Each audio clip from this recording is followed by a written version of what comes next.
decades ago, I said that, I didn't know much about Brazil, still don't. But from what I heard from people who had been there, or people who were from there, because I'd heard a long time ago that outside of Africa, the largest population of black people is in Brazil. But you don't ever see them on television, even on the Brazilian programs. Just every now and then, somebody will pan the camera, and you'll spot them on the at Mardi Gras time. But where are they the rest of the time, when they make the advertisements and do all the hoopla and whatnot? You wouldn't think that you would think that there's just a smattering of black people in Brazil. When I say black people, the black people that look like black people in Central Africa. Mm-hmm. But the numbers are huge. Thousands of Brazilians took to the streets on Sunday to protest a bill which could grant amnesty to former President Jair Bolsonaro and his supporters. The far-right leader was recently convicted and sentenced to prison after attempting a military coup to stay in power. Julia Carneiro reports from Rio de Janeiro.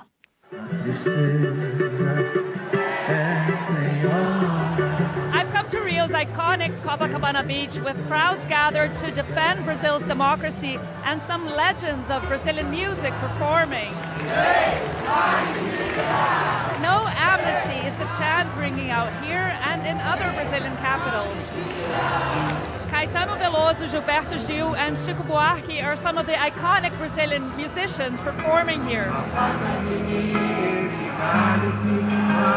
Songs like this became anthems to protest Brazil's military dictatorship in the past. A música popular no Brasil tem sido sempre. Musician Caetano Veloso says we couldn't stay silent in the face of the horrors unfolding around us. These were Brazil's largest leftist demonstration in years. They were sparked by the lower house's decision last week to try to fast-track amnesty for former President Jair Bolsonaro and his supporters.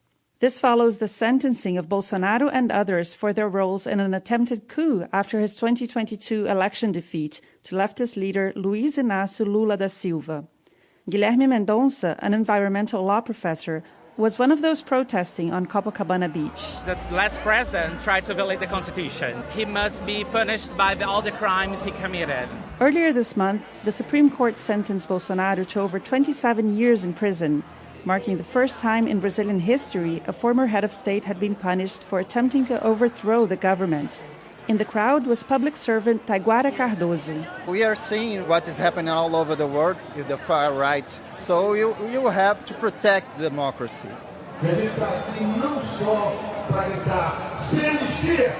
At the protest in Rio, Brazilian music star Lenine declared he was also there to defend Brazil's sovereignty.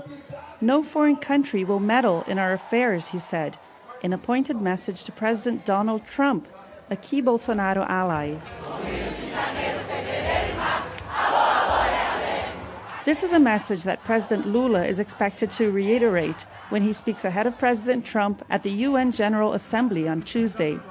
With Brazil-U.S. relations at an all-time low, Lula is expected to double down on the defense of Brazilian sovereignty. For NPR News, I'm Julia Carneiro in Rio.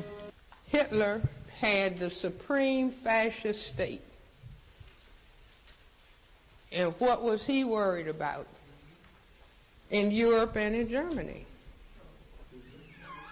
He was worried about white genetic annihilation. What is everybody in Europe worried about now? Why genetic annihilation?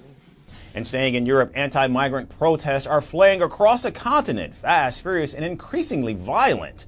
The latest protests were in The Hague, Netherlands, where thousands of demonstrators clashed with police. Stones flew, a patrol car burned, and at the D66 party headquarters, it saw its window shattered. Police hit back with water cannons and tear gas, arresting dozens and treating injured officers. The Hague is not alone. London, Northern Ireland, and Poland have all seen similar rallies targeting immigrant communities and demanding tougher border controls. These escalating protests reflect a continent on edge where migration remains a political fault line. Here's more in our next report.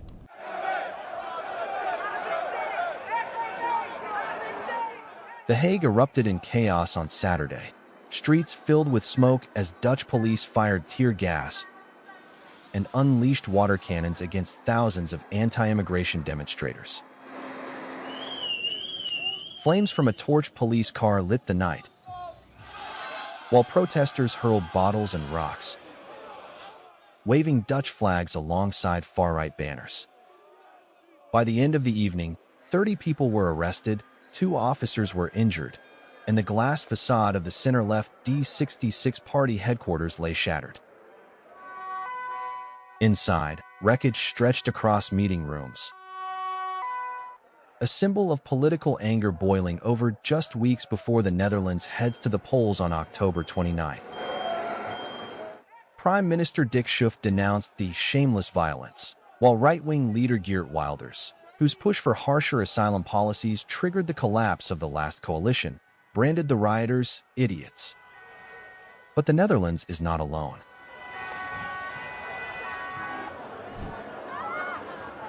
Across Europe, anti-migrant fury has spilled onto the streets with increasing ferocity.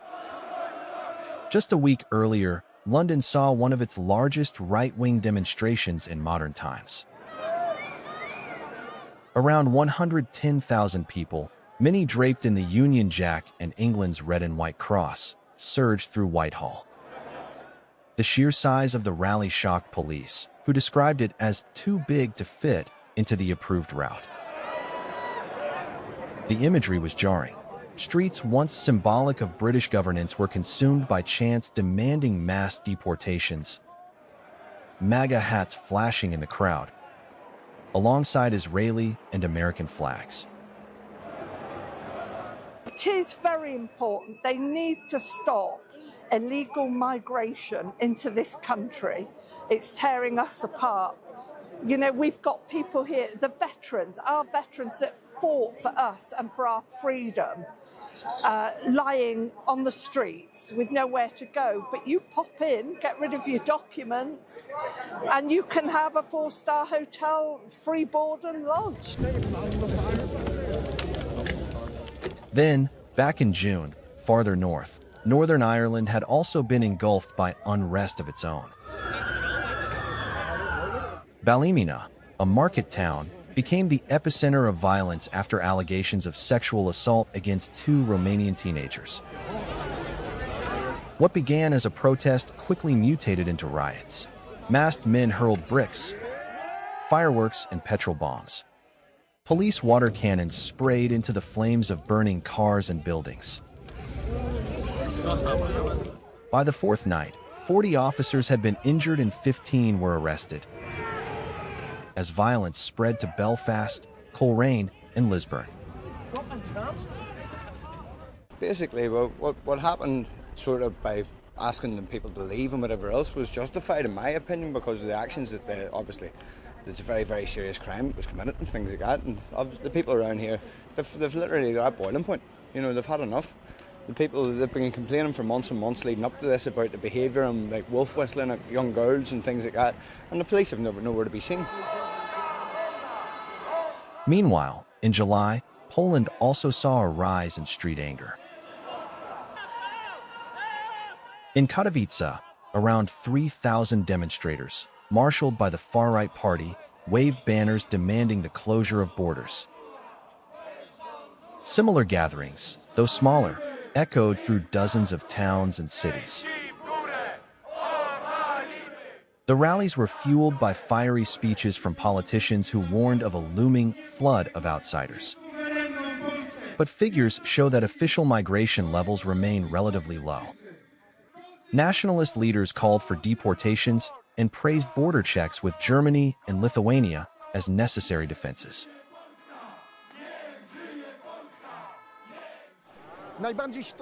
What I fear most is that there is no force in Poland capable of standing up to this, short of bringing the army out onto the streets, standing up to those migrants who could cause disorder and chaos here in Poland. Across Europe, the pattern is unmistakable. In city after city, anti-migrant protests are escalating from marches into violent spectacles. marked by blazing vehicles, broken glass, and injured police. Governments scramble to contain the unrest, yet the fury continues to swell. From The Hague to London, Balimina to Katowice, a restless chorus grows louder. It demands walls, expulsions, and a rewriting of Europe's identity. The continent, once defined by open borders, now finds itself confronting a wave of fire, flags, and fury. An uprising reshaping its political landscape street by street.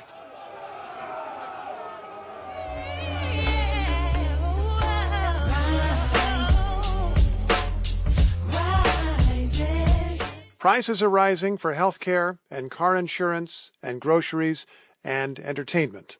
NPR's series, Cost of Living, The Price We Pay, is looking at why that's happening and how consumers are handling it all.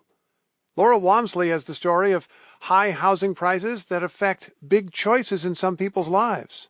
Ava Ramal and her husband had a plan for their life together in New Jersey post-law school. I always thought I wanted to have 2 kids. They had one, but as their son reached preschool, their 2-bedroom house in Asbury Park started feeling small. A new plan came into focus when they visited Ramal's coworker in the South Jersey town of Collingswood, near Philadelphia. It looked like a Hallmark movie. There were just like kids everywhere and people singing. It was just nuts. So they sold their home and last year managed to buy a 3-bedroom house in Collingswood. But it stretched their budget for the long haul. Their mortgage is now almost $5,000 a month, more than double what they were paying before. We bought the house with 3 bedrooms to kind of preserve the possibility of having another kid, but we didn't know that the interest rates were going to be so high or that we'd end up spending $100,000 more than we wanted to. And when we looked at the numbers and the cost of daycare down here with the mortgage, we just can't afford it. By that, she means a second kid. Ramal knows that as a household of 2 lawyers, they are lucky to have solid incomes. But when she sees her realtors share on Instagram cheaper, bigger homes in Philadelphia, she wonders what if. The median sales price for existing single-family homes rose 50% between July 2019 and July of this year. And mortgage rates jumped from pandemic lows below 3% to above 7% earlier this year, though in recent weeks they've dipped below 6.5%. Ramal is now 40 and is content with 1 child. To afford another, they would have had to make very different decisions, and their lifestyle would change too. I'd rather have 1 kid that I can give everything to than try to spread it thin between 2 children just for the sake of having 2 children. The steep cost of housing is pushing other Americans to make the same choice Ramal and her husband did. To make the math work on housing and daycare and everything else, for some means a smaller family than they had once envisioned. And the high cost of housing is causing some people to conclude they don't want kids at all. Chelsea Klauser is 29 and lives in Davis, California. She works in fundraising and her husband teaches high school. When she was younger, she was interested in having kids. But then as I've gotten older and as I started working and kind of experienced how difficult it is to feel financially comfortable, it's just become less and less desirable for me. Part of that calculation is the cost of housing. Klauser and her husband pay $2,400 a month to rent a 1-bedroom apartment that already feels too small sometimes, with just their cat. Over the last 6 years, rents nationally rose 17%. Klauser's rent has gone up every year she's lived in Davis. We want to eventually buy a house, and so if we had a kid while we're renting, that would just be so impossible. The cost of their rent, plus the fees for parking, storage, and a pet, means saving up for a down payment is difficult, especially when the cost to buy is so high. The typical home in Davis sold last month for $843,000. Housing in Davis and California in general is very, very expensive, and we don't really want to move out of state. So having a child and how much more difficult that would make things for us just doesn't really seem worth it. But even if housing were cheaper, Klauser said she would still have reservations. She worries about the economy and about layoffs at work. She doesn't want the added worry of providing enough opportunities for a child. Laurel Walmsley, NPR News. Billie Holiday, I sing your blues. Bet your life against me and I swear to God you'll lose it. Motherfuck the cops, we still singing for St. Louis. Motherfuck the cops, we still singing for St. Louis. Motherfuck the cops, we still singing for St. Louis. This month, the city of St. Louis launched a 3-week cleanup blitz to clear debris from May's deadly tornado. Our reporters spent those weeks tracking the progress, questioning both city leaders and the debris removal crews. We start with St. Louis Public Radio's Kayvon Mansouri, who has a closer look at how residents believe the cleanup is going. Dennis Collins stands in front of what remains of an oblong-shaped building in Fountain Park. He's looking over a huge pile of debris pushed to the curbside for pickup. It all came from the house behind him. The turret-style roofing that made the building stand out from many others in the area is gone. The back wall has collapsed, too. Collins leads the salvage operations on this historic building. His cousin owns the property. Each day since the tornado, he and other workers have continued to haul debris to the curb at the corner of Fountain and Bayard Avenue. He says he sees news reports the debris trucks are coming, but they haven't been here yet. But there ain't nobody been out here. Ain't nobody been out here. Because I've been out here every week, every day. You know, and I'm just waiting on the city to come out because I'm going to keep putting it out till they come out. This month, St. Louis launched another round of debris cleanup. It's the second contract the city signed to deal with lingering tornado debris after the job was too big for another contractor. On September 2nd, the company and subcontractors began sweeping through some of the hardest-hit neighborhoods. The city asked them to rotate neighborhoods over a 3-week period, with 4 to 8 weeks of additional cleanup afterward. But Collins says the cleanup has been slow. He says he sees the trucks elsewhere, but estimates he hasn't seen a truck in his neighborhood since right after the tornado. It's bouncing back, but it's making it harder for us, you know what I'm saying, to bounce back, you know what I'm saying? Driving around town, it's clear there's been progress. Places where debris once blocked parts of streets and sidewalks have been cleared, but not everywhere. In the nearby Academy neighborhood, neighbors tell St. Louis Public Radio they had to complain nearly a week after their scheduled cleanup before anyone came. Larry Powell lives in the neighborhood. The tornado made his home uninhabitable. He says he's unimpressed by the city's response nearly 4.5 months later. Well, the progress I have seen has been primarily from volunteers. The city has been woefully missing in action. In North St. Louis, I'm Kayvon Mansouri. And I'm Andrea Henderson. Recently, we rode along with the Mississippi Disaster Recovery Company hired to remove debris from streets, sidewalks, and alleys. We're entering the Penrose neighborhood right now, and this is one of the areas that in our map sees. That's Adam Faust, Regional Vice President for Looks Great Services. His company's initial cleanup phase lasted for 3 weeks, but the entire effort could take up to 8. Last week, Faust drove through the Penrose neighborhood and then into the Greater Ville. He wanted to assess the company's massive dump truck that was picking up debris at the corner of St. Louis and Marcus Avenues. The self-loading grapple truck resembles 2 large black dumpsters on wheels, joined together by a gigantic claw. This pile will take him maybe 15 to 20 minutes, and we have laborers over here that work together, and they kind of consolidate the pile so he can scoop it up better. They've made progress, but Faust admits there have been challenges, including neighbors who are adding more debris after their initial cleanup efforts. Faust also says they're uncovering more debris stuck in tight alleyways that they are working to clear. Meanwhile, residents are also concerned about private debris pickup. Last week, St. Louis Mayor Kara Spencer announced the Federal Emergency Management Agency will provide millions of dollars to help clear private property. Julian Nix is the city's Chief Recovery and Neighborhood Transformation Officer. He says crews are working as fast as they can, but understands to some it might not be quick enough. The one thing we want to give as reinsurance is that we are invested in making sure all debris is removed. The city hasn't confirmed a date yet of when private property debris removal will begin. But in the meantime, officials say affected residents should prepare now by gathering deeds and titles to any homes that need clearing. I'm Andrea Henderson, St. Louis Public Radio.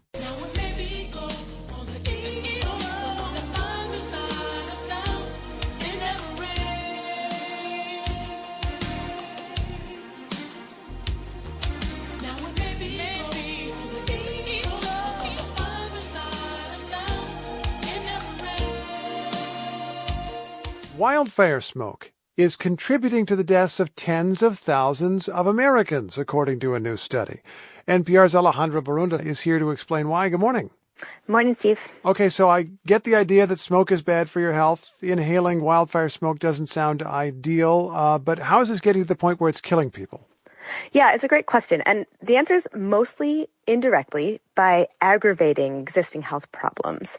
Marshall Burke is a climate expert at Stanford University and an author of the paper, which was just published in the journal Nature. He explains what's happening. We don't see smoke-related written on the death certificate. We see heart attack or COPD or some other complication from chronic disease. And wildfire smoke is even more toxic than regular dirty air. Wow. So just listening, I get an idea of why this would be challenging to figure out. It's almost like when people are trying to estimate COVID deaths. Did they die of COVID or the other thing that they had while they had COVID? So when they look at the numbers, how many people do they estimate were killed by wildfire smoke exposure? So the study says about 40,000 deaths in the U.S. each year are already driven by smoke exposure. Wow. That's about as many as people as die in traffic accidents in the country each year. And by the middle of the century, the group is suggesting that the number could rise to about 70,000. Almost doubling in a couple of decades, the annual number. Why would that be? So mostly because of climate change. And there are 3 core logical steps that the team modeled here. 1, when it's hotter, the atmosphere actually gets better at sucking water out of things like soil or trees, and that makes stuff more ready to burn. Yeah. 2, more fires create more smoke, which can spread for thousands of miles, as we've seen in past years. And 3, more smoke triggers more health problems and even deaths. And as you're talking, I'm remembering that the wildfire season is longer and longer. It's almost the whole year long in much of the country, and places like Washington, D.C. that don't have a lot of wildfires nevertheless get smoke from other regions from time to time. So how bad is this going to get? Yeah, that's a great point. And honestly, it could get pretty bad. Here's what Minghao Chu said. He's a climate and public health scientist at Stony Brook University and the lead author of the study. The concentration in 2050 is doubling or tripling the concentration we are experiencing today. So exactly what you said before, at 2 to 3 times as much wildfire smoke as we see on average now. And for comparison, if you remember 2020 in San Francisco when the skies turned orange from smoke, it's possible that every year it could be like that. Okay, so what can people do about breathing the entire world's secondhand smoke? There are some tools in the toolbox. I mean, the first, of course, is slowing down climate change. But there are also some forest management strategies that could maybe help.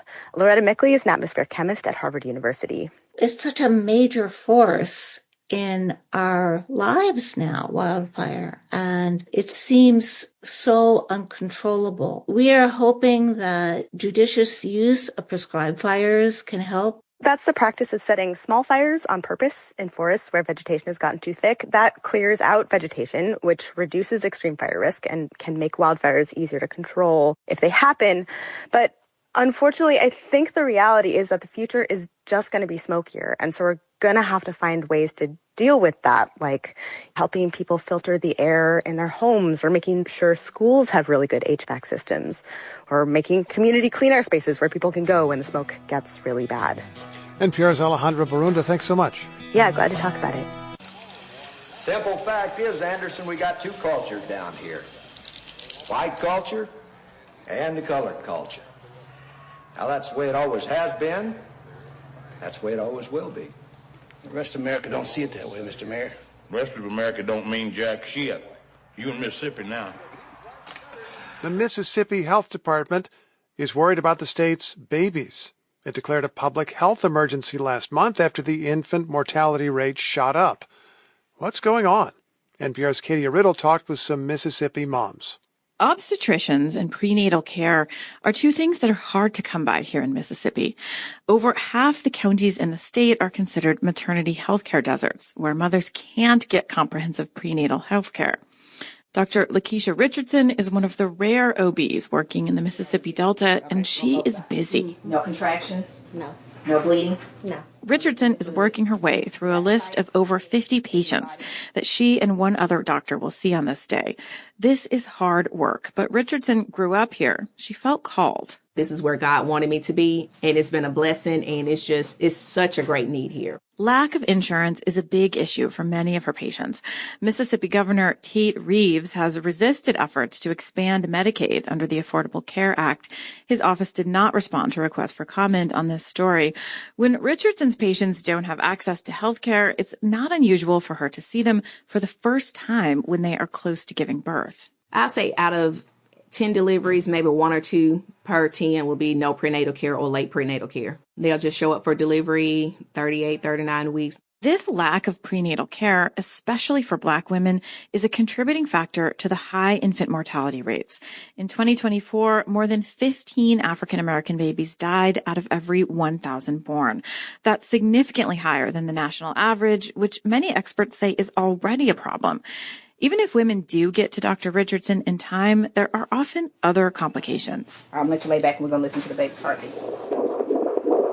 The patient she's seeing today is Carnisha Kimber Holmes. She's lying on the exam table. This is my 3rd pregnancy. I have 2 boys, and this one here is a girl.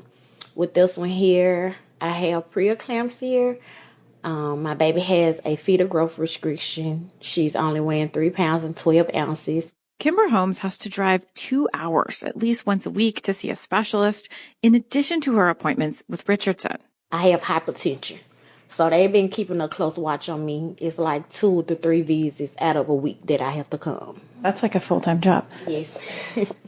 Along with 2 other kids. I have a 7-year-old and a 2-year-old. Until recently, Kimber Holmes was working as an early Head Start teacher, but all these appointments take up so much time that she had to quit her job. All the driving requires gas. That's expensive. Her family has had to cut back to only necessities.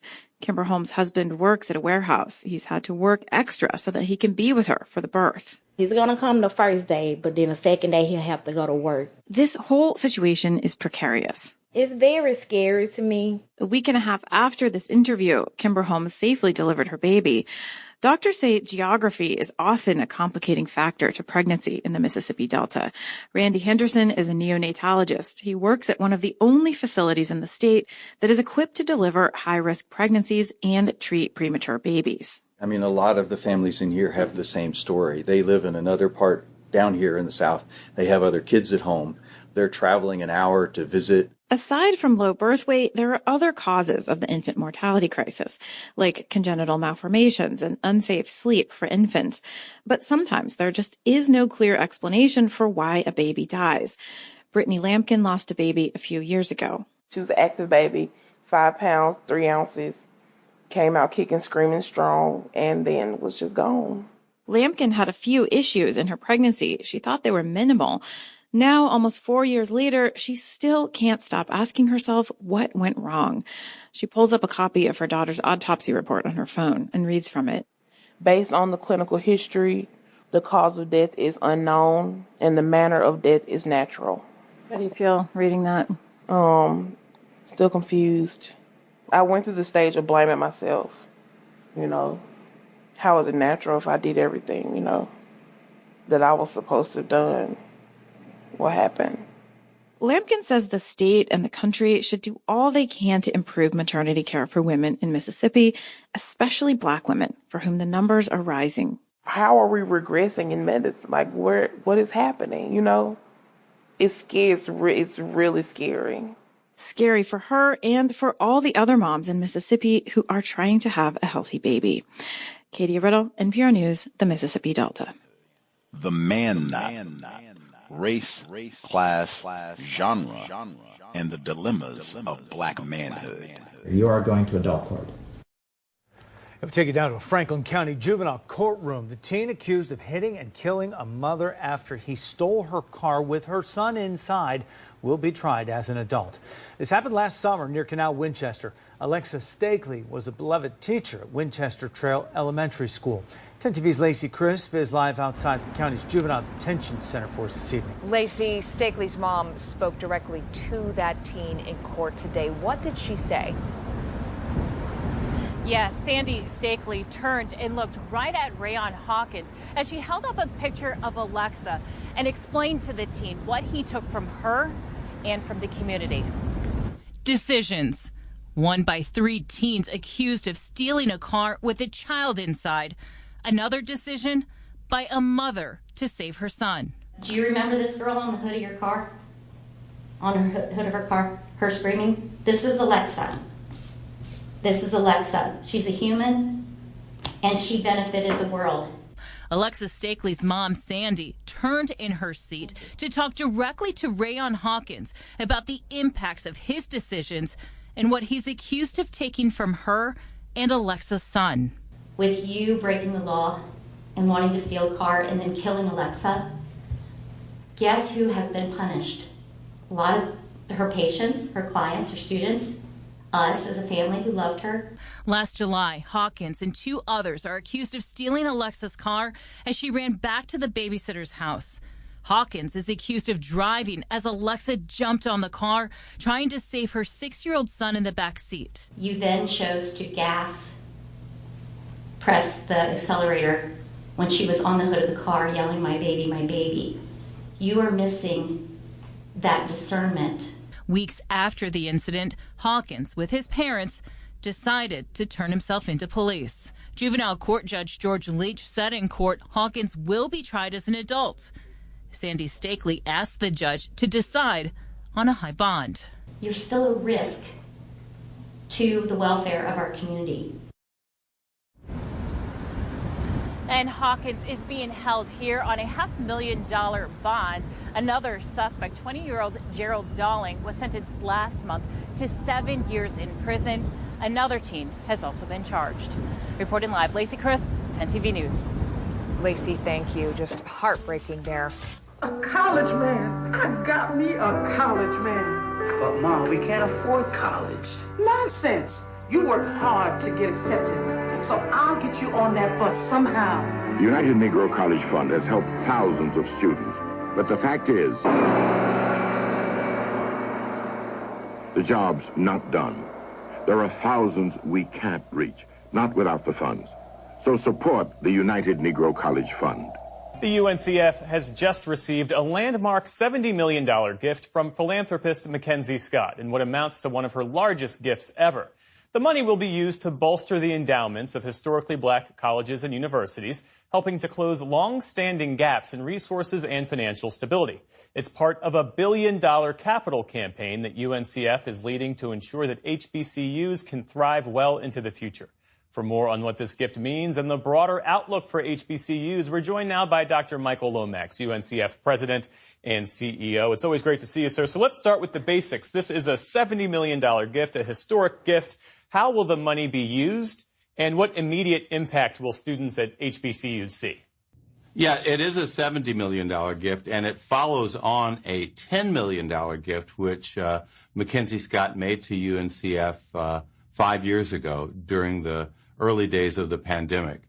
It's an opportunity for us to try to close the endowment gap between HBCUs and their non-HBCU peers. Right now, HBCUs, if you put all 101 of them together, their total endowments would probably be in the $6 billion range.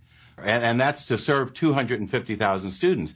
And there are PWIs in this country, non-HBCUs, which have $6 billion of their own in their endowment. So we're way behind on the wealth gap if you're gauging wealth by what the size of your endowment is. PWIs meaning predominantly white institutions. Beyond the dollars themselves, how do you plan to leverage this gift in your messaging, in your partnerships to attract more donors and more institutional support? We're trying to make sure that people understand that we're a good bet and that their funds will be very well used, and gifts like this will help tell that story. But we're also trying to tell people just how important this gift is in the case of UNCF, we have 50,000 students attending the 37 institutions that we represent. And we really just don't have enough support to help those students get through college and onto careers without taking out tremendous debt. So scholarships are very important for us. It's what we're best known for. And these endowments will help our institutions cover more of the costs of their students, of faculty, of facilities, and make them less reliant on debt to borrow to get those things done, or for their students to borrow and pay their tuition. At the same time, there can be this concern around large philanthropic gifts in that they unintentionally let federal and state governments off the hook. So how will UNCF make sure that philanthropy doesn't become the substitute for longer-term structural support provided by state and federal governments? Well, right now, philanthropy is not going to be leading what the federal government does. The real question is, in my mind, whether philanthropy is going to raise the bar on the amount and size of the gifts that they make available to HBCUs. You know, I've been doing this job for 21 years, and we didn't start receiving gifts for the operations of our schools or unrestricted gifts for them in the $10+ million category until 5 years ago. Since then, UNCF, which receives no federal funding, has raised over $1.3 billion. And we've used those dollars to strengthen and support our private historically black colleges and universities. At the same time, the federal government has gave billions of dollars of additional support to HBCUs during the pandemic. And as recently as last week, the Department of Education released over $435 million additional dollars to HBCUs. So we believe that right now HBCUs are recognized as an extraordinary value in American higher education, accessible to all, and that we're really showing what you can do to support low-income students go to and through college. And we believe the federal government's going to step up.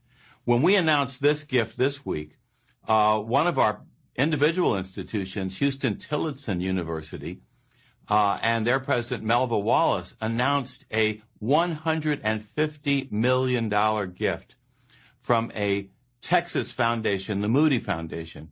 I don't think in my entire time as president of UNCF, I've seen a gift of that size and magnitude to an individual private college. Last year, Michael Bloomberg gave $175 million to HBCU medical schools. So we're seeing good signs of increased philanthropic support.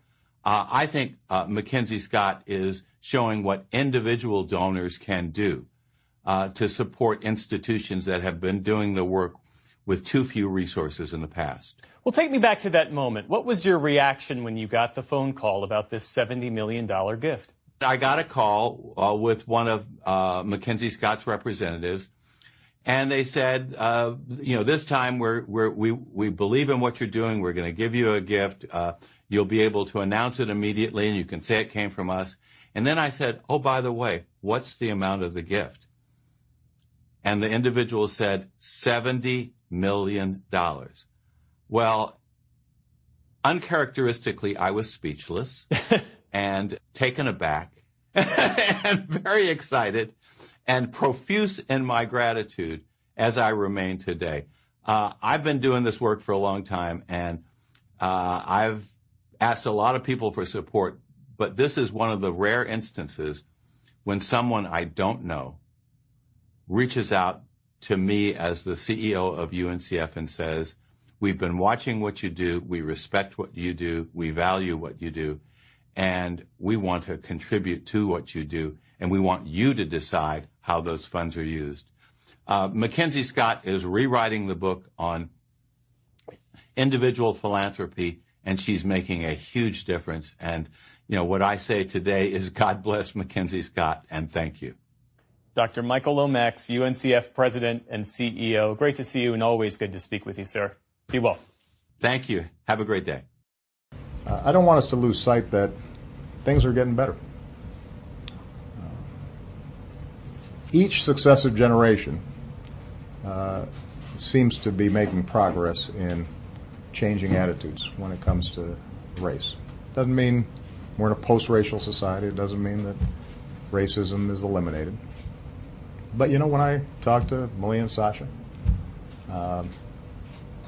and I listen to their friends and I see them interact, they're better than we are. They're better than we were on these issues. And that's true in every community that I've visited all across the country. 8 News is taking action tonight for 2 Chesterfield families who were the butt of a class prank turned hate crime. You're watching 8 News at 6. I'm Eric Phillips. And I'm Heather Hope in for Deanna Albritton. 8 News anchor Autumn Childers spoke to the families, police, and the school. She now joins us with this story. Autumn. Yeah, Eric, Heather, the video and pictures are startling tonight. One of those families waking up to the N-word written on their car. And it's raising the question, at what point does a harmless class prank become a crime? Police are investigating tonight as these families say they want accountability. They were very brazen and emboldened to come to our house. It was just traumatizing. Tonight, a Midlothian High School family is shaken up after their Roundtree home was vandalized during so-called prank week. 8 News obtained this Ring video capturing several teens getting out of a truck, throwing what appears to be mayonnaise, soup, toilet paper, and flour on the house. The teens then writing the N-word and other derogatory words on the family's car, poured sardines on it, and drove off. It was a very, very terrorizing moment for us all. Shannon Murray says she and her husband were mortified to wake up to the situation early Monday morning. Their biracial son, a senior at Midlothian High School. My stomach just sank, and I was just so sad and disheartened to see that word, which, you know, it carries a lot of pain. And less than a mile away, it was just disgusting. It was just bad. David Cole says his home in Edgewater was also hit. All this was full of tomato sauce. They took big bags of flour, busted the flour all over the porch. I think I seen some beans, I guess. And like I said, the toilet paper was all in the trees. He says his neighbor's daughter is a Midlothian High School student, so the vandals likely targeted the wrong house. I really got mad. I know how to clean up this. I know how to clean it up. Are you pressing charges? Absolutely. Both families say they are pressing charges for vandalism. But Murray says she wants to up their charges to a hate crime, calling the behavior from the suspected Midlothian High School students unacceptable. We want to know each and every individual and what they did. We are going to pursue it to the highest extent possible. Now, I reached out to police who confirmed they are investigating, but said no one is in custody. In Virginia, destruction of property can be a Class 1 misdemeanor or a Class 6 felony, all depending on the damage. And a hate crime designation would mean even harsher potential penalties. Meantime, Murray, though mortified, is leaving this strong message for parents, students, and schools. You need to know where your kids are in the middle of the night. I think that parents need to know about these prank weeks. I think schools need to be empowered to have their own consequences for prank week. Now, I reached out to Midlothian High School for comment, but the principal declined. Of course, if you have any information about who these teens are, you're urged to report it, and we'll keep you updated as the story develops.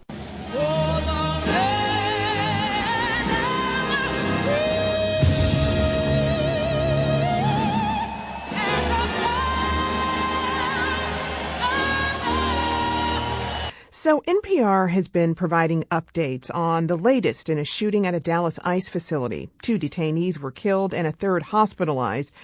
Despite that, federal authorities point to casings that indicate the attack was motivated by anti-ICE ideology.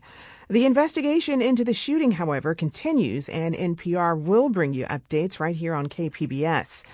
Out of our own newsroom, though, 2 of our reporters have been looking at how ICE is increasing its ranks as the Trump administration puts a major focus on increasing immigration enforcement. Their 2-part series looks into how ICE recruitment efforts are using white nationalist messages and imagery in its recruitment efforts, and also relying on military veterans to help fill job openings. I'm joined now by KPBS investigative border reporter Gustavo Solis, along with KPBS military and veterans affairs reporter Andrew Dyer. Welcome to you both. Hello. Thanks for having us. Glad you all are here. Andrew, I'm sure you've been following the news out of Dallas today. Again, a deadly shooting happening there at an ICE office. How does this fit into the larger picture of ICE recruitment, you think? Well, as we're speaking now, this is still a breaking news story, so we don't know all of the facts just yet. But already, Secretary of the Department of Homeland Security, Kristi Noem, has put out a statement saying that reporting that is critical or looks to hold ICE accountable for some of its actions is in part to blame for violence against ICE officers. So it's definitely a ratcheting up of the kind of violent back and forth rhetoric. Mm-hmm. What are your thoughts on that, though? Does it like hamper down potential criticism, or? I think they would like that to be the case. They don't like tough questions. They don't respond to them, and everything that has happened in the last couple of weeks has kind of been used in a way to try to silence critics of the administration across departments. Gustavo, did you have anything to add to that? No, similar to what Andrew said, right? It's a breaking news situation. We don't have all the facts, but it is a pattern of the agency, ICE, using violence or perceived violence against their agents to justify lack of transparencies, right? The stated reason for agents wearing masks is to protect their identity, right? Mm-hmm. So I think this will, like Andrew said, just continue that cycle of more aggressive enforcement, less transparency. People don't like that. People really don't like ICE. They're viewed as an occupying force in certain immigrant communities. So there's palpable anger at that. So that anger leads to fear from ICE, which leads to less transparency, which leads to more anger, and it's just becoming a cycle. Well, I do want to get into the series that you both worked on. Gustavo, your reporting highlights this historic expansion of ICE. Mm-hmm. How much are they looking to expand, and how fast? Well, 10,000 new agents by the end of this year alone. Next year will be more. I mean, the Congress and Donald Trump signed off on this, billions of dollars to fund this agency. When it's all said and done, it will be the largest federal law enforcement agency in the history of this country. And, in each of your stories are some of the social media posts and videos being used to entice people to join ICE. Mm-hmm. And I want to break down one of those. It shows an image of what appears to be white settlers heading west. So, Gustavo, can you describe it a bit more for us and why you think it's significant? Yeah, of course. I think it's a good example of the overall rhetoric that ICE and DHS are using to recruit people. And as you mentioned, it's a real painting. It's called American Progress. It shows white settlers essentially marching west, being led by a personification of the U.S. It's meant to signify manifest destiny. And on the shadows retreating away from the settlers are Native Americans kind of going into the shadows. And it's significant for a couple of different reasons. One, obviously the imagery is racialized and it glorifies a version of the past, right? The caption also is interesting in that it can be interpreted through a white nationalist lens, through pretty subtle word choices, right? The words homeland and heritage in the caption are both capitalized. Now, I spoke to an expert, Peter Seamy at Chapman University, who studies extremist groups, and he says, look, this is coded language. White extremists look at messages with two capitalized H's. That's a reference to Heil Hitler. Another part of the caption, noteworthy part of the caption, is that it contains exactly 14 words, and that number is also significant in white nationalist circles. So someone who isn't well versed in that culture is just an image and a caption that says, defend the homeland. It can be easily dismissed as just rhetoric, right? And people like Seamy and reporters who call it out can just be shied away as, you're being oversensitive. You're internalizing this. You're making this up. And Seamy, we have a clip from my interview with him. He says this is kind of part of the message, that plausible deniability. Propaganda is an art. We need to look at it as such. It's a very powerful way of communicating. When it's done most effectively, it makes it hard to call it out as well. Well, these symbols and messages common in white nationalist messaging can be difficult for people to understand or spot, as you mentioned. I imagine that makes really identifying things somewhat difficult in many cases. But I mean, at the end of the day, while they may say it's not a white nationalist recruitment, white nationalists think it's a white nationalist recruitment, right? Yeah, I think that's a good way of looking at it. And that's something Simi and I talked about, right? Unless you find out the actual human being who posted that and wrote it and you ask them and they own up to it, they can always deny it and have possible deniability. But what you cannot deny is that in these white supremacy circles, whether DHS intends it or not, they are interpreting it a certain way, right? And that's kind of the point. Another thing that Simi recommended was to look at things in the larger picture, right? Trees and forests. It's only one post, but it's one post by an administration that has done certain policies, by a president and DHS secretary who refer to people as illegals and aliens. It's just part of a larger, broader pattern. So it's not just one post, it's the entire communication strategy. Indeed. Andrew, you each highlight other posts and ads here that tap into a strong connection to war. Tell us more about that. So after the wars in Iraq and Afghanistan, there was this whole idea about police departments bringing the war home, buying surplus military gear, police dressing like soldiers. And that's what we're seeing now. ICE agents, when they go out on these immigration raids, it looks like they're going on patrol in Baghdad in 2006, but, they're on the streets of American cities. It's kind of the culmination of the militarization of policing, and DHS Secretary Kristi Noem, she's leading into this. I think we have another clip. When I took the oath as the Secretary of Homeland Security, I pledged that I would work to protect the American people from all enemies, foreign and domestic. And let me be clear, we have enemies living among us. Well, how do you see these militaristic images playing a role in border enforcement more broadly, Gustavo? Well, I think as Andrew mentioned, right, it's the militarization of the police, and we see it more in ICE and Border Patrol. They are much more militarized law enforcement agencies. You see it by how they're dressed with the bulletproof vests. Some of them have rifles. They have camouflage pants. You see it in the tactics, working at night, coordinating. You see it a little bit in the language and the rhetoric as well. And, you report on two related federal agencies here in this series.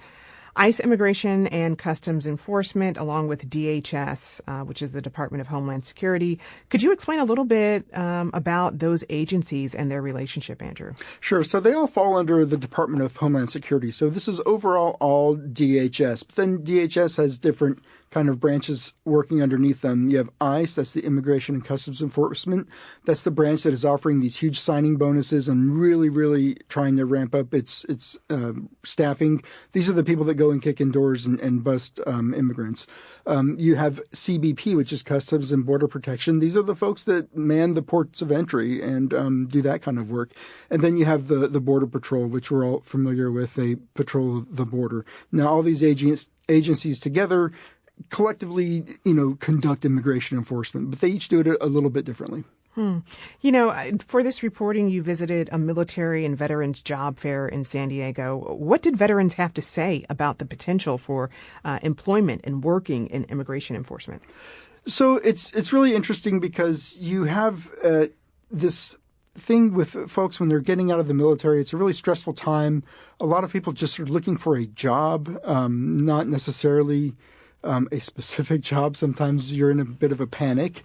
And law enforcement is a very easy transition to make. There's a lot of veterans serving in law enforcement. You go from one uniformed service to the other. You have, a lot of commonality in the culture. So it's pretty normal under normal times for, service members to kind of be going over to law enforcement. Right now, because of all of the jobs available in DHS and immigration enforcement, you just might see a little bit more folks gravitating toward those jobs.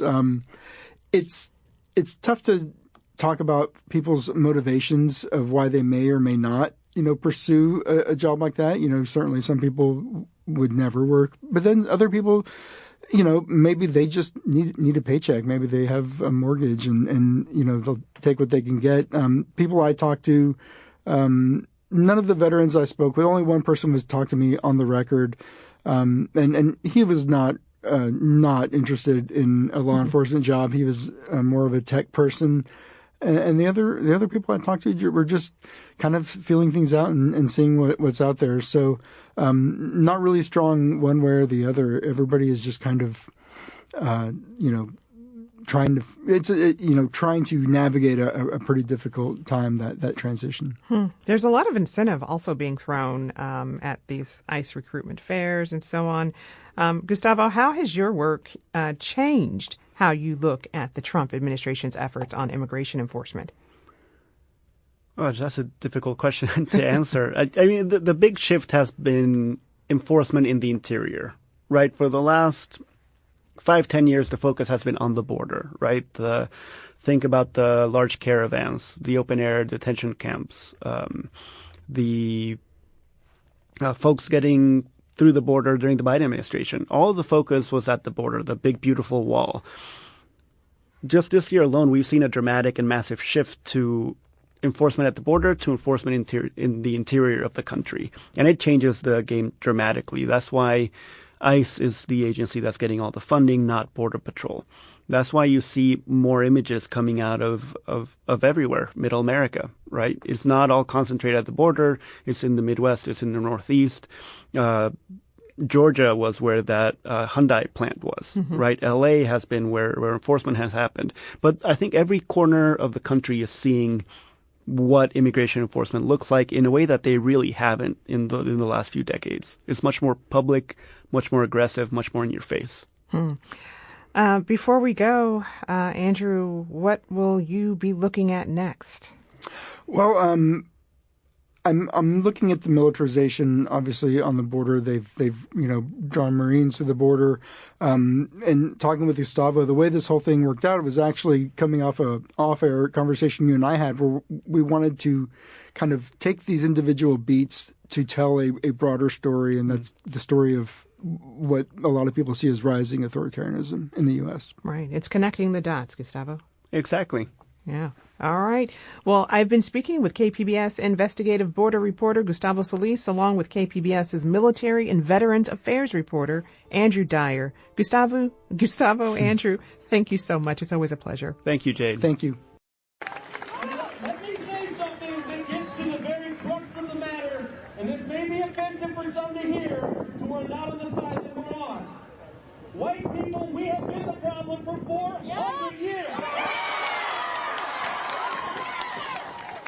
Say that again. Let me say it one more time for those of you who didn't hear me. White people, we have been the problem for 400 years. We want to show you another look at the suspect. This is from a 2015 arrest in Collin County. Again, that 29-year-old suspect is dead. Police say died by suicide as agents closed in. And today, investigators searched at least 2 properties tied to that suspect. Our team Fox 4 coverage continues now with David Sintendry, who is live in Fairview in Collin County. David. Yeah, Heather and Casey, well, federal investigators left that Fairview neighborhood about an hour ago. As you just mentioned, they have been at multiple homes connected to this sniper, but it's unclear what evidence they have collected from inside of these homes. Sky 4 video shows FBI investigators in and out of a home at the bottom of this cul-de-sac in the Collin County city of Fairview. The home connected to Joshua Jahn, the reported sniper who shot 3 people at an ICE facility in Dallas before shooting and killing himself. That's insane to hear. Sloan Mordecai, a neighbor, had no idea about the attack until she drove upon reporters down the street and federal agents next door. Like I said, very sweet family, so that was really, really surprising to hear. We don't know much about Jahn. He does not appear to have a violent criminal history. But in 2015, he was arrested for marijuana possession in Collin County. And while records show Jahn is connected to this home in Fairview, records indicate he most recently lived in Durant, Oklahoma. Video shows the FBI and SWAT focusing in on that listed address, but no word as to what was recovered. It's unclear if a manifesto, additional weapons, or anything else was found.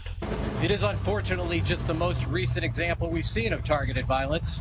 To include here in North Texas, where back on July 4th, we saw a coordinated attack carried out against an immigration detention center in Alvarado. Federal investigators have not said what may have led Jahn to develop reported anti-ICE views, or if there's any other evidence beyond what was written on shell casings found at the Dallas facility. This is the third shooting in Texas directed at ICE or CBP.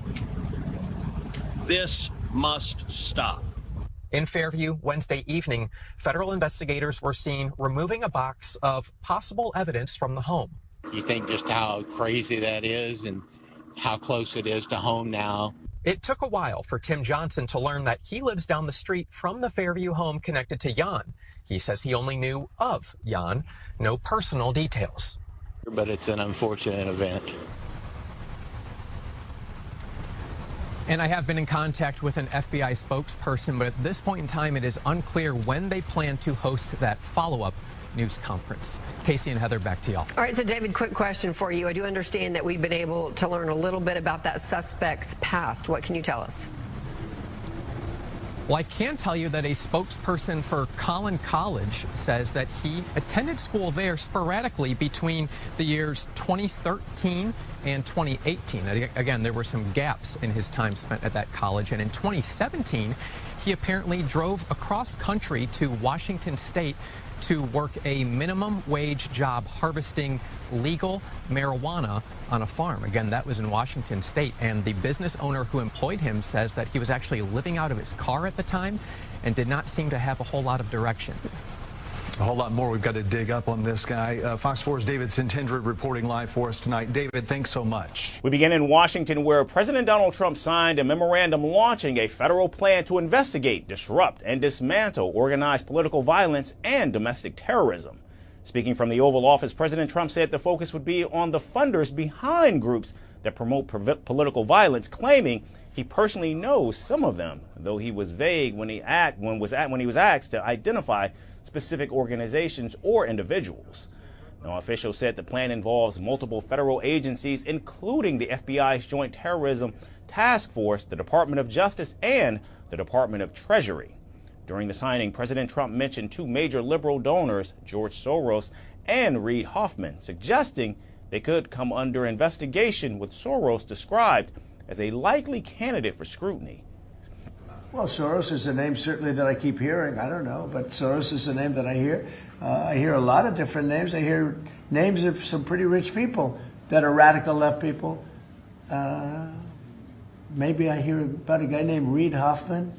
Somebody's a pretty rich guy, I guess, and I hear about him. I don't know. Maybe could be him. Could be a lot of people. We hear the same names, but they're bad, and we're going to find out. And if they are funding these things, they're going to have some problems because they're agitators and they're anarchists. These are anarchists. The president characterized those responsible for political violence as professional anarchists and agitators who are financed by wealthy individuals. President Trump also added that their support often appears harmless in social settings, but millions of dollars are funneled to these groups. These are anarchists and agitators, professional anarchists and agitators, and they get hired by wealthy people, some of whom I know, I guess probably know. You wouldn't know at dinner with them. Everything's nice, and then you find out that they funded millions of dollars to these lunatics. The Soros Open Society Foundation issued a statement rejecting any connection to terrorism, responding to reports that the administration is preparing to investigate the organization. FBI Director Kash Patel said law enforcement will focus on following the money to uncover who, in fact, is financing these politically motivated groups. The memorandum signed by Trump states that political violence is not a series of isolated incidents, but a product of organized campaigns that use intimidation, radicalization, threats, and violence to silence opponents, influence policy, and prevent democratic processes from functioning properly. It also directs the National Joint Terrorism Task Force to coordinate a national strategy to investigate, prosecute, and disrupt these activities. The plan also involves the Treasury Department, the IRS, and other federal agencies. Attorney General Pam Bondi is tasked with submitting a list of organizations to be classified as domestic terrorist entities. The memorandum follows the September 10 killing of far-right activist Charlie Kirk, which Trump and his supporters have blamed on alleged left-wing network despite early evidence suggesting the suspect acted alone. It also comes after a deadly attack at a U.S. Immigration and Customs Enforcement facility in Dallas that killed one detainee and injured two others, with a bullet from the attack inscribed with the message anti-ICE. Now, President Trump tied the attack to the Democrats and their criticism of his immigration policies, though authorities said no evidence linked the suspect to any organized group. White House Deputy Chief of Staff Stephen Miller called the initiative historical and significant, saying it is the first all-of-government effort to dismantle left-wing terrorism. This is the first time in American history that there is an all-of-government effort to dismantle left-wing terrorism, to dismantle Antifa, to dismantle the organizations that have been carrying out these acts of political violence and terrorism. As agencies prepare to act on this plan to combat organized political violence, uncertainty remains about who, in fact, will be targeted, what the federal response will actually look like, and whether this sweeping approach will reshape domestic security and politics in America.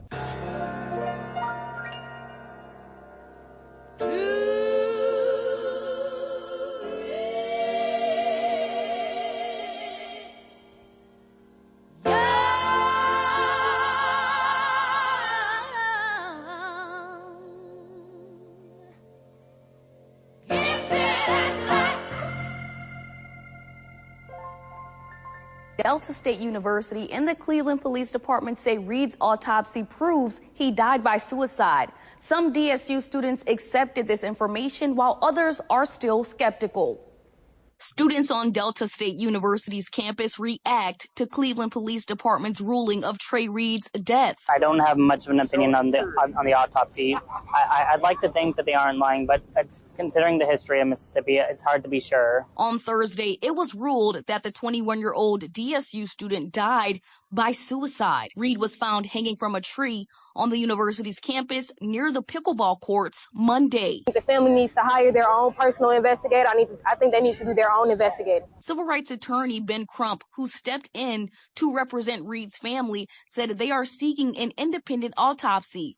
Reed's grandfather said he is suspicious of CPD's initial ruling on Reed's death because they were misinformed by officials. He told me that they found Trey Reed in his room. Crump is also demanding that they are shown a video of what led to Trey's death. You keep telling us what to believe, but you're not showing us any evidence, showing us any video. Cleveland police say all files and materials have been turned over to the FBI and U.S. Attorney's Office for review. They add final toxicology results could take 2 to 4 weeks to complete. If he really did kill himself, I hope his family finds peace. And if he didn't, I hope his family finds justice. The Trey Reed's independent autopsy is being paid for by the Colin Kaepernick's Know Your Rights Camp Autopsy Initiative. Yeah. From North Carolina, her grandmother would bring news that she had a dream. Her dreams always meant what they needed them to mean. What made them real was the action in between. She dreamt that Assata was free in their own house in Queens. The fact that they always came true was the thing. Assata had been convicted of a murder she couldn't have done. Medical evidence shown she couldn't have shot the gun. It's time for her to see the sun from the other side. Time for a daughter to be by her mother's side. Time for this beautiful woman to become soft again. Time for her to breathe and not be told how or when. She untangled the chains and escaped the pain. How she broke out of prison I could never explain. And even to this day, they try to get to her, but she's free with political asylum in Cuba.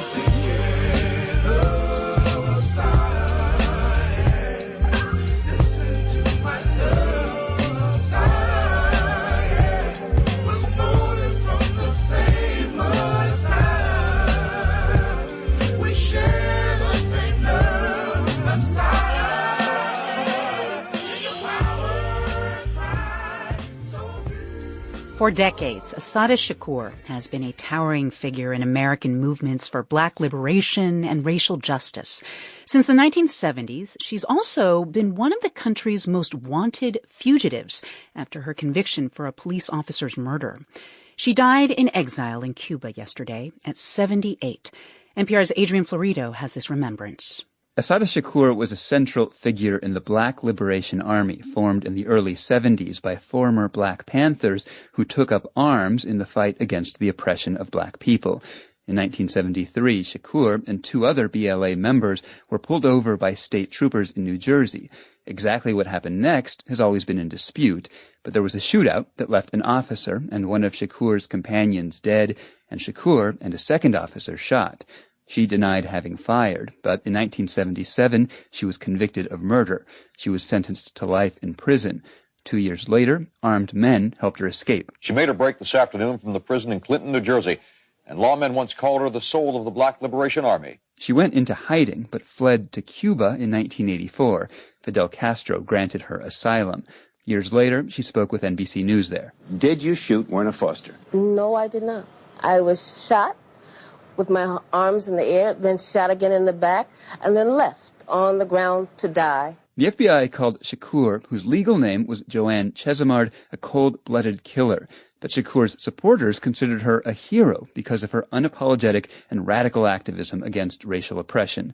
She summed up her views in that NBC interview. People have the right to free themselves from oppression by whatever means they deem possible. In recent years, racial justice activists across the U.S. have started protests by chanting something Shakur wrote. It is our duty to fight for our freedom. It is our duty to fight for our freedom. It is our duty to win. It is our duty to win. We must love. Robin Spencer Antoine is an historian of the Black Power movement at the City University of New York.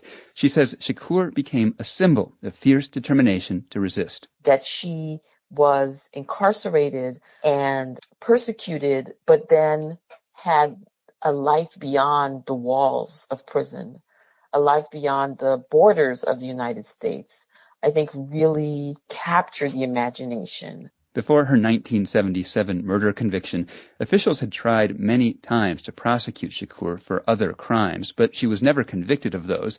She always said officials would do anything to put her away, which is why she refused to return to the U.S.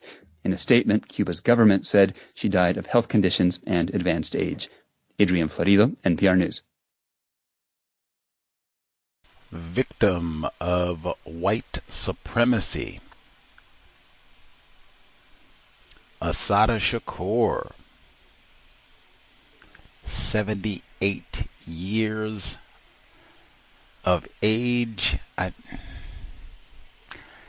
guess it depends on context.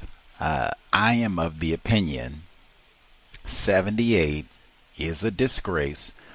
We are supposed to be here substantially longer than that. I think Mr. Fuller was 96.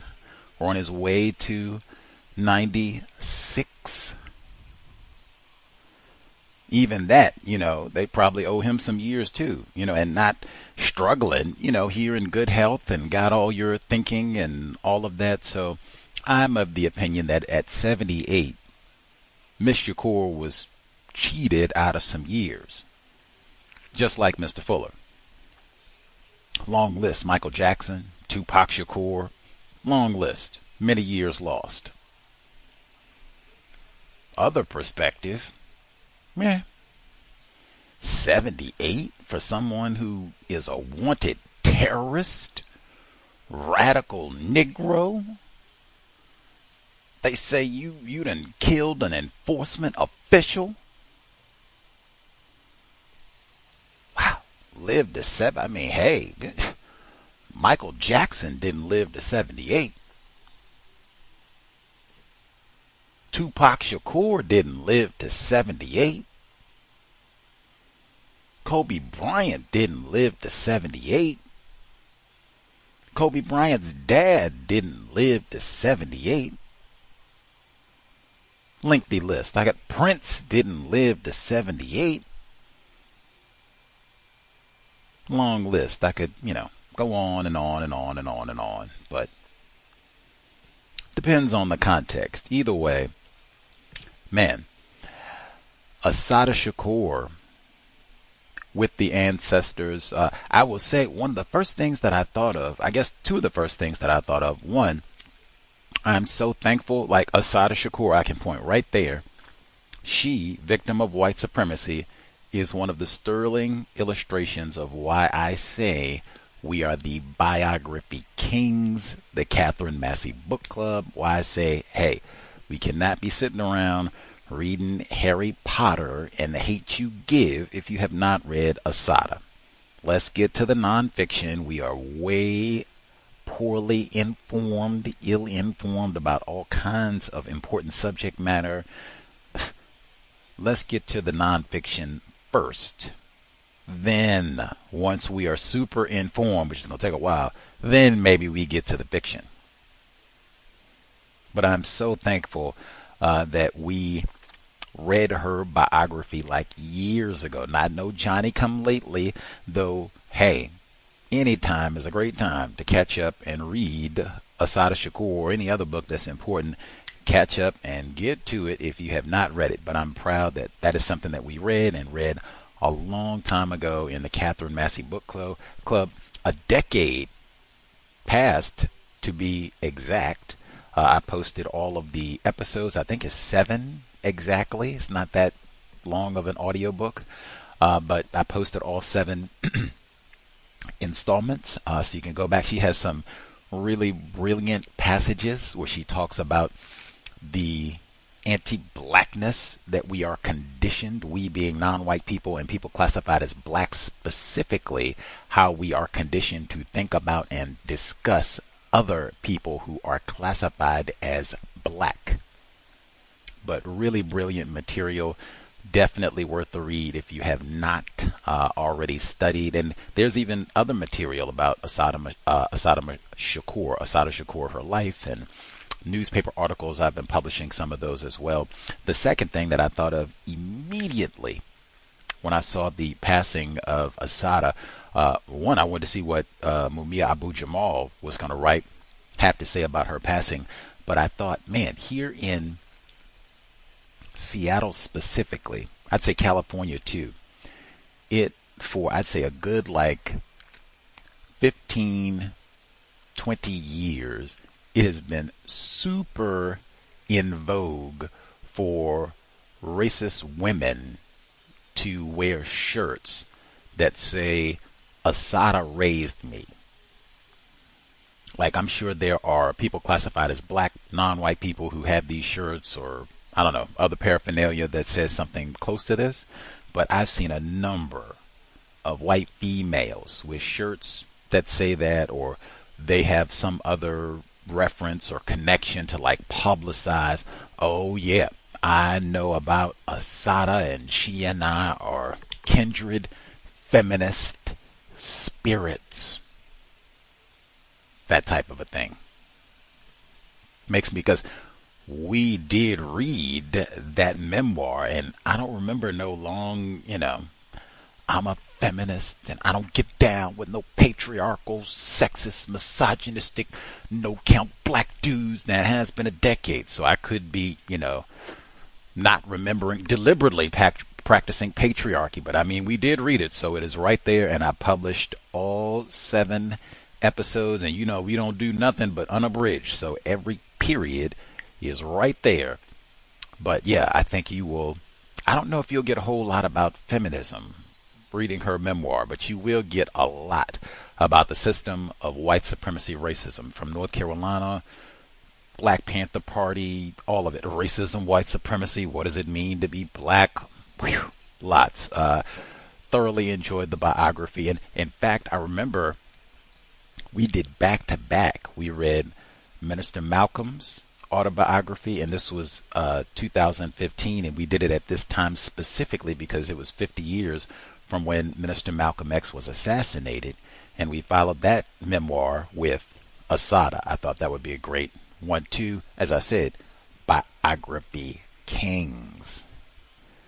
But the great Assata Shakur, another illustration, Neely Fuller Jr. said, black people, if we make sense at all, pretty much any other time for us people classified as black is, hey, it's Saturday night, I'm Negra, dangerous to other black people. That's generally it.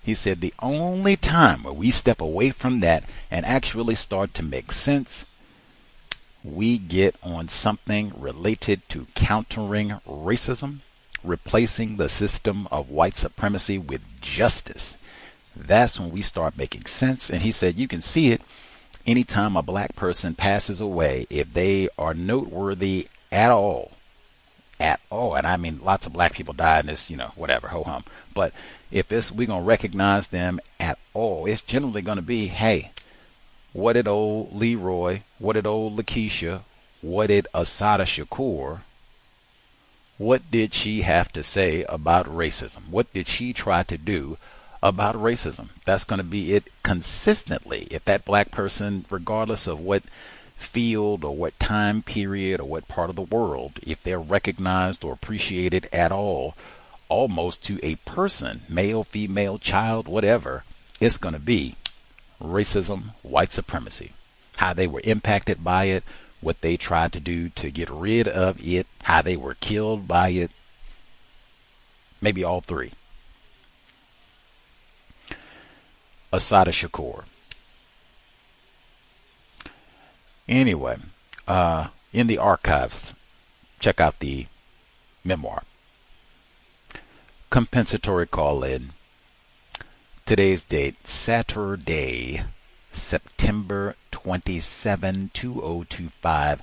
So I have been told. Gus T., worthless Negro from Virginia, in for another broadcast, hopefully to share constructive information on the global system of white supremacy. The compensatory call-in, not for spectators. If you have suggestions, thoughts, observations, commentary on some of the audio segments that we just heard, dial in the number 720-716-7300, the code 564943 pound.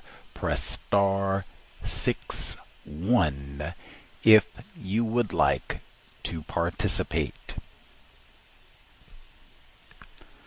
Let us see. One, we should be here, I believe, I will double check my calendar to be certain, but we should be here on October 1. Start off the spooky month, horror days. We'll start off Wednesday, normal time, 8 p.m. Eastern, 5 p.m. Pacific. Methinks. Double check social media. Let folks know. Woo, looking forward. And they talk about Negroes, really both ways. And they talk about how much money black people have in comparison to white people, and or the report on the United Negro College Fund and trying to get black people into school and such. Whew. Our broadcast from Wednesday will be relevant to all of that. Economics and the system of white supremacy, racism. In that first area of people, activity, economics, education. Area number one, yes. Even before entertainment, our favorite. Area number one for Wednesday. Invest if you think the cows is constructive. 16 years. What have we been doing? One, we've been here so long. Some individual things, like even if we didn't do much else, like let's say, I don't know, let's just say maybe we just did like neutralizing workplace racism and the book club. If that's just all we did, we didn't ever have guests, we didn't do the compensatory call-in or anything else. Even just the book club, because it's been over a decade now. Like, man, the Man Not, what I just said, Minister Malcolm X and Assata and Madiba. We've read so much material. Richard Williams, Black and White, The Way I See It. We've read The Hate You Give, Isabel Wilkerson 2 times. Like, we've read a substantial amount of material in the book club. Susan Smith right now. Columbine even. I mean, the Catherine Massey book club has massively impacted my thinking about the system of white supremacy racism. The number of books that I can point to specifically that I cite all the time. I don't even have to go to like the top end of my top books, Gus T's top books of all time. I can think of, The Half Has Never Been Told. That's not one of the books that I say this is like my top 5 all time, but wow, that is a super important book. Let me think some of the other. Two-Faced Racism, super important book. Joe Fegan. Let me think. So, man, I'm supposed to be restricted to just the book club. My goodness, that's a good one too, but we had the author on the program. But just restricted to the book. Man, I just had someone today. They emailed me and they said, Gus T, I have a cousin victim in Buffalo, New York, West New York. And I said, they just found out about the .22 caliber killer. Joey 22. And that's not a surprise. Poor job with the media and all the rest of them. They said, can you send me the links to the book club? Ab said, hey, what's the book club name again? The Catherine Massey Book Club. It got christened that while we were reading. Absolute madness. And I even thought, ooh-wee. That book is chock full of so much racism. I said, matter of fact, that's even the one. Remember they talked about how they had the racist white man who had the racist dog that barked at the niggers in Buffalo? This is in the 1980s. Come on. Come on. Come on. Black male privilege. Jesse Jackson? Anyway, absolute madness. Read that Catherine Massey book. We read that literally like days after the Tops shooting. And we have a bunch of those. We try to be timely with what we are reading in the book club. We did that when Peyton Gendron, race soldier, when he went and shot up the church in South Carolina. Double down, we read about South Carolina all the time, even currently, but we were reading about South Carolina. We read about the great pitchfork Ben Tillman, former governor of South Carolina, but we were reading his biography days after the shooting in South Carolina. We've had that a number of times, and like I said, just trying to be timely with what we read in the book club.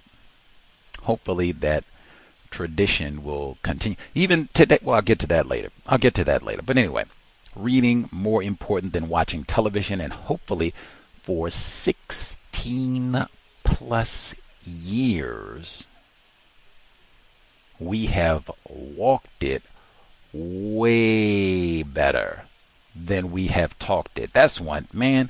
I will see lots. We will talk and say Dr. Welsing and read. We don't do no reading. We just watch Netflix.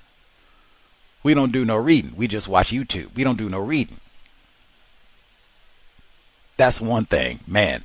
We got the book club, and then we get authors on the program. We've had filmmakers too, and I do love a film festival every now and then, but we've talked to a lot of authors. More coming, and even then, walk it better than I talk it, because I read the book so I can talk my trash. I shouldn't say that. Talk my counter-racism and get sassy doing it. I make sure I read the book. Then I can, quote, have citations when I get the sassing. Logically, hopefully. Invest. If you have appreciated our books, counter-racist literature, and other efforts here at the C.O.W.S, hit the blog racism-notes.blogspot.com, racism-notes.blogspot.com. PayPal button in the top right corner. corner. You'll see the links for Cash App, Venmo, PayPal, all beneath the button. Enormous gratitude for all of the investors who have kept us broadcasting for over a decade. You can also invest. Hit our Amazon wish list linked at the blog. It is listed under Gus T. Renegade at Amazon. Me and Jeff Bezos, thank you. Oh, Jeff Bezos gonna come up again. Everything is related. Hopefully what Dr. Welsing say, connecting the dots. That's context, showing how all things are related. Now, before we get to specific reports from this week, I will say I have thoroughly enjoyed 2025. Has been horrendous, like just ugly every day, every moment of every day in a variety of ways. I have enjoyed my plants, and I have talked about my plants as mental health. I would not have thought that way before. I probably would not have thought that way if I had killed them immediately, but since I managed not to kill them, that is my mental or a mental health exercise. And I've had constructive contact with lots of other victims through plants, which is kind of surprising because I'm not really a people person, curmudgeon, right? I've been very open about that, but man, I have had lots of, I have way more contact with non-white people about plants, horticulture, as they say, than counter-racism culture. I mean, it's practically zero. But plant, you get to talking about Monstera, like, hey, you got one of those mint Monstera, you got the variegated, even pothos, like we can hop outside of those, but we get to Monsteras, like, oh man, black people, non-black people, just get to plants and super constructive. Sharing plants, even information, like that has been wacky. Even it's been so lame. Or I guess it's double. Why Fuller, he says, learn something constructive about everything. But they have, here in Seattle, they have the Amazon spheres, right? So they have this whole greenhouse, and it is amazing. They even have Monstera at the greenhouse. Absolutely amazing. And so it's right in the middle of downtown. I would have never cared about this, thought about this, made time to go at all. But now I love my plants and all that. So, let's check that out. So I find out from the plant nerds here, they have a corpse flower at the Amazon facility. Like, whoa, that is crazy. I think I'd heard about these before briefly, but was never into plants. I didn't own any plants, so whatever. I just heard it. People make a big deal, but I didn't really. If you'd asked me, can you write 2 sentences about the corpse flower? Man, I would have struggled. It would have been tough. I can't look online or anything. It would have been tough to give you 2 sentences. Anyway, but they it's on display and the facility is open all late and everything. So oh my goodness. Think, hey, victims of racism, we should go. This is constructive. And particularly, I found out it takes 7 years or something. It doesn't even do this very often. So I'm oh my goodness, we should go learn something about everything. That's crazy, right? Anyway, it's been so lame. I even messed the time up or I did mess the time up, but they were open. The facility was open until midnight on Sunday, so people could come. And, look at the flower. It's crazy. And, oh, my God. Blah, blah, blah. I thought they were open on midnight. The following day, Monday as well, they were not. They closed at 6, even though it did say that online. It's going to be open midnight on Monday. Fulda couldn't even get that right to go see the flower correctly. But it did not cause a kerfuffle with victims of racism. I guess we did still kind of get to see it through the door. We didn't get to smell it, though. That's the big, go out and smell it all. But that has been surprising to at least be constructive around plants. Like I said, that could be super mental health, even strangers sometimes, because they'll recognize the plant. Like I had my string of pearls. I love my Monstera, but I have a number. Even had stranger victims like, what the heck? What is that string of pearls? Oh man, I have one of those. And stuff. I don't have random black people stop me to talk about no racism, generally speaking. Plants. How much time you got to waste? Oh man, time Monstera? Oh my goodness. Hey, you got rest of the afternoon free? Plants. So you can nudge the plants over to the racism gently, because I do have albino monstera. See, you can just gently. Anyway, or the landscapers. Everything gets back to racism. Now, the reports that we heard for the week, they talked about the protests in Brazil. They have way more dark people classified as black in Brazil than they do in any place else in the Western Hemisphere. That would include here in the U.S. I always say we should kind of keep an eye on what's happening in Brazil for the system of white supremacy racism, but they're having all these protests about amnesty for Bolsonaro, who was convicted of trying to have a coup to overthrow the government when he lost the election. Now, again, that was January 8, 2023. I called that national white supremacy, where they kind of share similar thoughts, speech, behavior, even maybe government policies. And so you might even see pardon for old Bolsonaro. President Trump was talking about, hey, y'all need to stop trying to mess over my white brother, Bolsonaro, because they've been friends apparently the whole time. Matter of fact, when we were reading The Black Man in Brazilian Soccer, Bolsonaro's flunkies were in South Florida. I think he even came to Florida. He would come outside and he would speak to the Brazilians who were over here in Florida hanging. He would do photo ops with them. I told some of the Cows listeners, y'all should go out there and put something on IG, man. Get the Brazilian, or go get the book. Sign my book, man. Sign my book, man. You read about Black Man in Brazilian? You know about the Maleke? Maleke? Probably get security to, get you out of there. But yeah, we were reading the book. That was why I told you, that's why we match what we're reading with what is happening in the world. We could do that now, but we already read Assata Shakur's memoir. I said generally the things that we read in the book club have a lasting impact on my thinking about the world, system of white supremacy, counter racism. We generally read relevant things. They were talking about the anti-migrant protests in Europe, white genetic annihilation, and they got so explicit about it. Said, "Oh, hey, we're not gonna have no Romanian teens coming over here and wolf whistling." I said, Emmett Till is rolling over in his grave. Do they still wolf whistle? We didn't leave that back in 1955. No more wolf whistling. We don't do no wolf whistling. Call it racist whistling.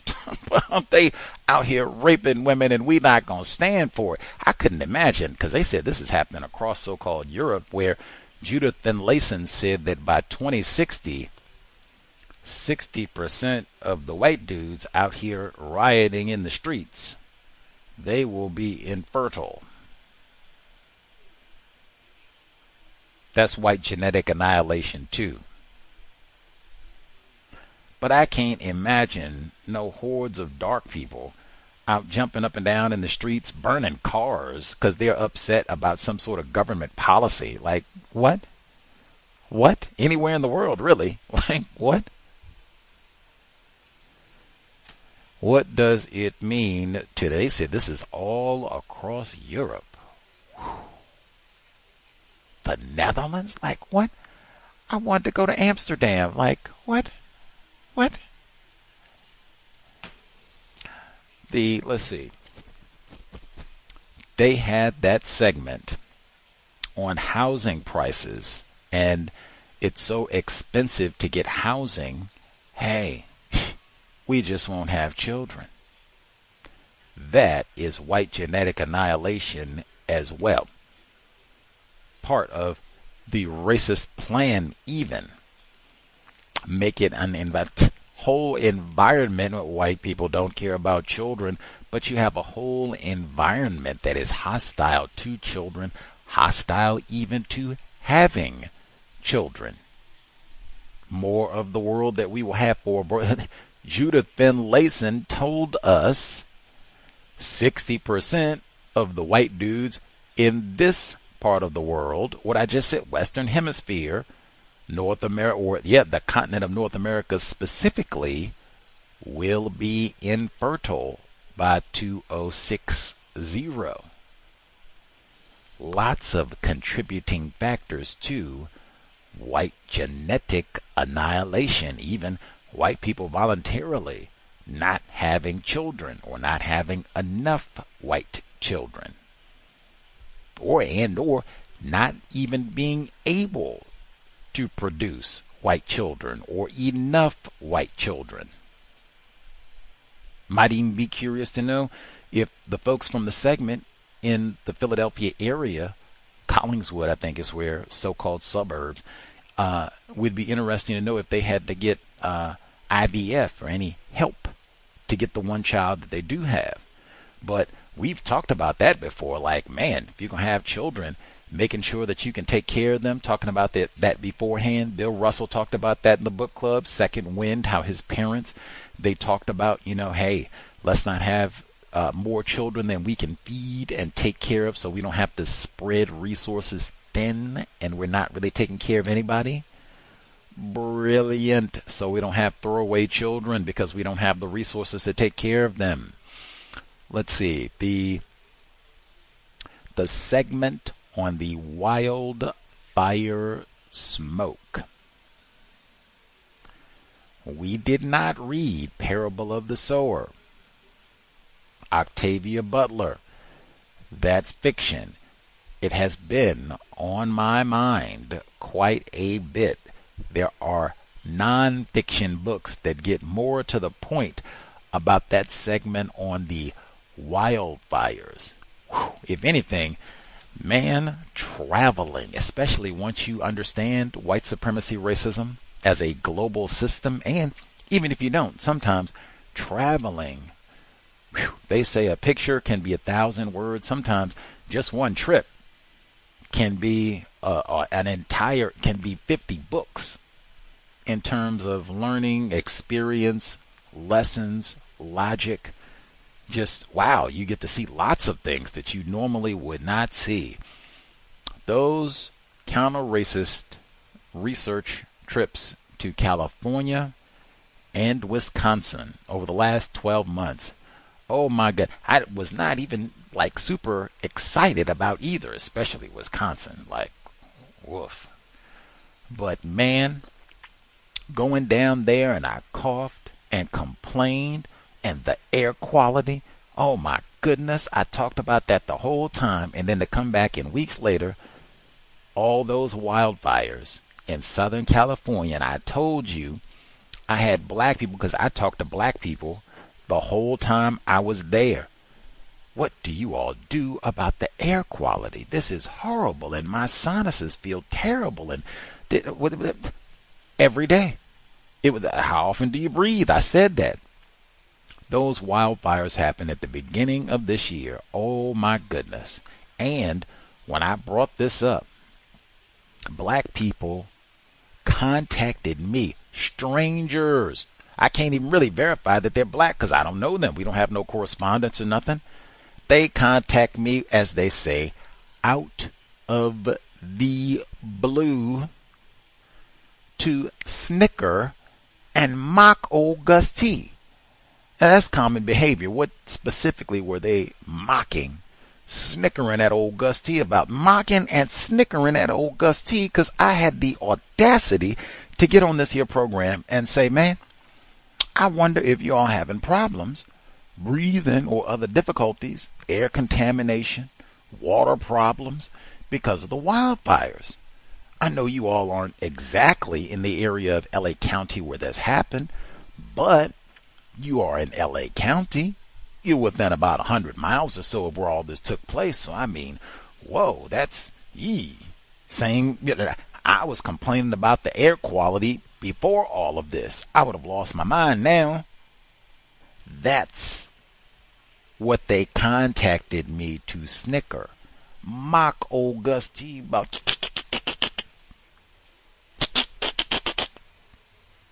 We just laughed and laughed and laughed. My friend, he said, my friend whose house made it, all the other houses around him burned down, but his house made it. And we just laughed and laughed. Old Gusty, old heathen up there talking about we gonna have some problem. Think we impacted by the fire because of all this. Victims guaranteed qualify. I said I'm estranged from Cal's listeners. Non-white people in general. Curmudgeon said that at the beginning of the day. Anyway, but man, I had already seen the news reports. They said the people in San Diego, you get your map out so you can see. You can find L.A. and then San Diego. They said the people in San Diego were impacted by the wildfires in L.A. and that this happens on a regular basis. When they have wildfires in L.A., it drifts all the way down here, and we got to close the windows and take all these precautions and blah, blah, blah, blah, blah. And man, if people in San Diego catching it, you in L.A. County, man. As usual, non-white people not being informed about the most important things. Not Nipsey Hussle, not Kendrick Lamar. We live in an area that is dry. What they say, I said, my black brother, Tony and them, Raphael, he should do the climate change remix. It Never Rains in Southern California. Put some of those images up from the wildfire. He'd go out and do a benefit concert down there.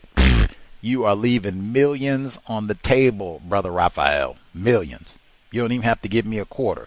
Just do the climate change remix of It Never Rains. And you could even take Southern California out because it's a massive problem. I said both of my travel trips, those wildfires, that was the big one because that was first, beginning of the year. Black people mocked me. Up here talking about the white. Mocked me. Okay. Got to Wisconsin. They didn't even have no wildfires in Wisconsin at the time I was there in the spring. They did have wildfires in Canada. Same thing I just said. Smoke drifted down. Milwaukee is in the southern part of Wisconsin, so we're not exactly right at the border. Didn't matter. I think a good week or more of my time there, all kinds of warnings and the air quality warnings and you can't be outside if you got asthma, anything. This is going to be more the type of world, more the type of environment. This is regular in Seattle too. Same thing I just said. They had a big wildfire in Canada. I think it was 2017, and all that smoke drifted down here to Seattle. Same thing. Seattle is not exactly on the border to Canada, even though it's only like 2-3 hour drive. But you get what I'm saying. It's not exactly right at the border, but all that smoke drifted right down. We had soot in the window sills for like weeks. It was awful. It was terrible. It was terrible. It was terrible. And this has happened repeatedly over the years. That they have wildfires in the area, and also on a warming planet, even more ways to damage your brain computer. And white people are already aware of this, I suspect. Let's see. Even reminded me of the report how non-white people are more impacted in certainly non-constructive ways by these natural disasters, so-called Katrina, the hurricanes, tornadoes, floods, whatever, even these heat events. Black people, non-white people, victims of racism are more impacted. We heard that 2 weeks in a row because last week they were talking about New Orleans and the heat and just air conditioning. And it goes on from there. Let's see. In Mississippi, and they talked about the emergency for the infant mortality rate and how specifically that was impacting black people and even maternal mortality rates and not having access to quality health care while you are still pregnant and going through your 9 months of labor, not to mention prenatal yoga care, Gus T certified, and how that has a specific impact on black females. And they said that the suspected racist governor of Mississippi, Tate Reeves, they said Governor Reeves, I don't do no Obamacare in the Magnolia State. We don't do no expansion, Medicaid, health benefits, po niggers in Mississippi. Emmett Till's kin, cousins, getting health care on the government dole. We don't do none of that. And they got whole books written by white people, racist suspects. And in fact, at this point, they got about a good decade plus. Not as long as the cows has been around, but they got about a good 10 years worth of data talking about how white people like Governor Reeves, and in that region, places like that specifically, Mississippi, Louisiana, Texas, Georgia, places like that specifically, they said, we don't want no expansion, no, we don't want no Negro care, no Obamacare, get on out of here. We don't want no Obama either, get on out of here. Say, well, we got some white people here in Mississippi that sure are sick. I mean, they don't exactly have the best health care, and that's kind of a poor state. And don't you think some good white people here, don't you think they could benefit from a little Obamacare? Well, maybe they could, but it looked like I'm going to be supporting that Negro. We're going to have some white sacrifice in Mississippi. And again, there are entire books that are getting kind of dusty at this point that have been written, and papers and dissertations. They give you all the data and even give you anecdotes where you have white people who literally got a foot in the grave. I am about to die. If we had Obamacare, I might live another 20 years to crack Negro jokes. Lynch a Negro. Join the goon squad in Mississippi. I could do a lot of things with 20 years practicing racism, but if it means I got to partake in Obama, you gone and get to burying me right now. Think I'm going to support some nigger kid. And some of them, they died. Now you talk about this is the hill I'm going to die on. White supremacy racism is the hill I will die on. White sacrifice. And we even had guests on the program. I forgot.